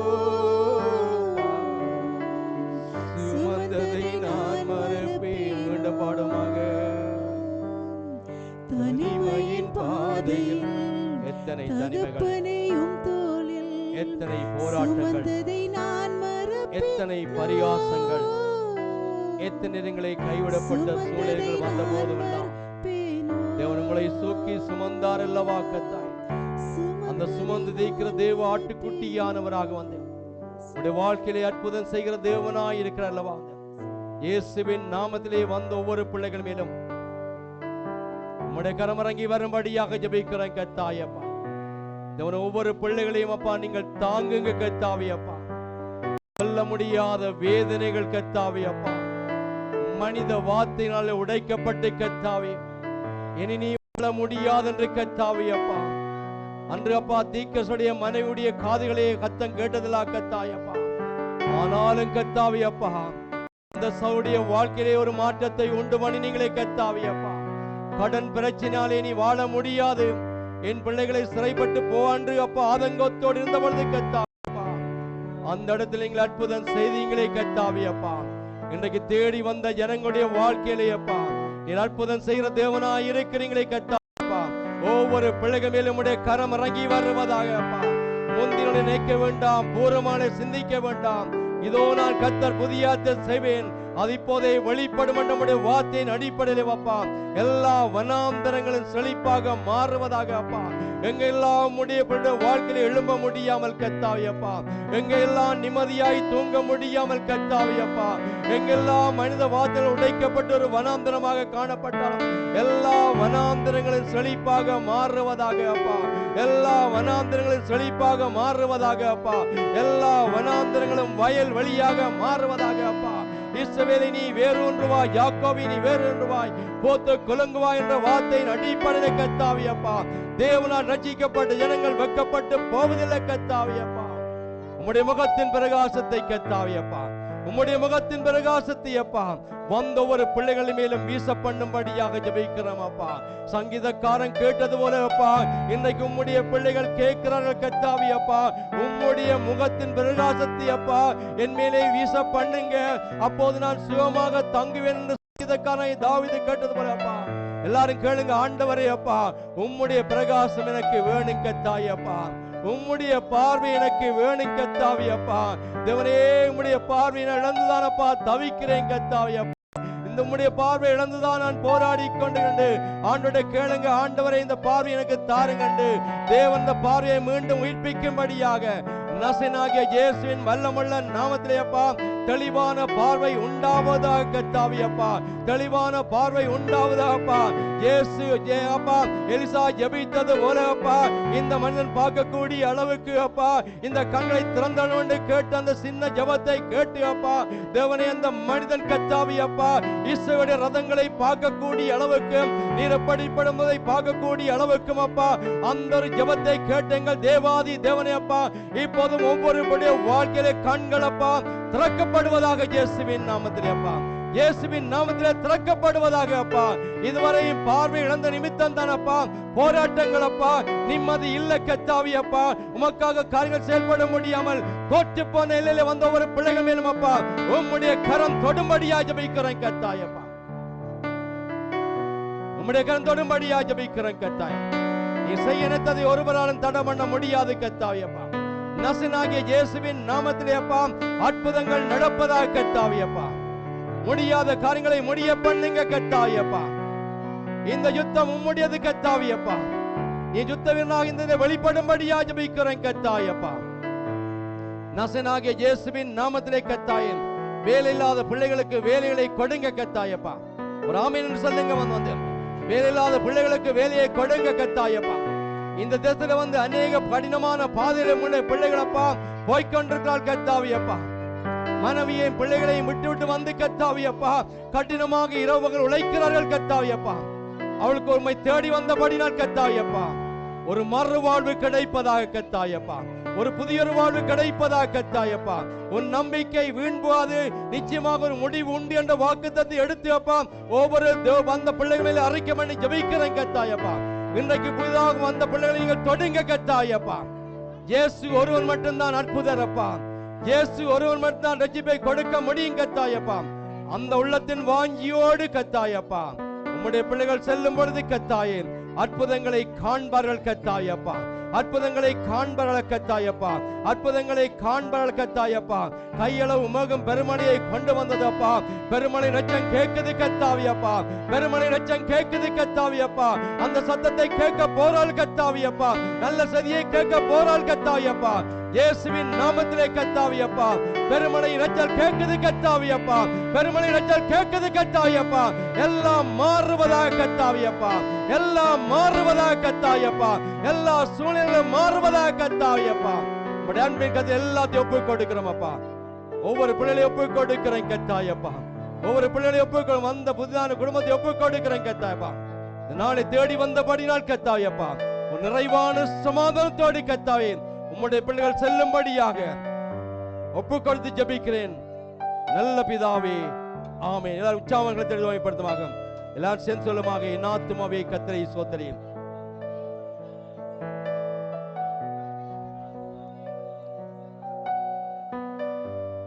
கர்த்தர் இயேசுவுடைய கிருபையும் பிதாவாகிய தேவனுடைய அன்பும் பரிசுத்தாவிய ஐக்கியமும் இன்றைக்கும் அவர் வருகை வரும் மட்டும் உங்கள் அன்போடு கூட நிலைத்திருப்பதாக. விசுவாசத்தின்படி நீங்கள் போகும் பொழுது வந்து முன்பதாக இருக்கிற ஜோர்தான் யதானா கிளம்பி நிற்கும். கர்த்தர் உங்களை ஆசீர்வதிப்பாராக. கர்த்தர் உற்சாகமாக வந்து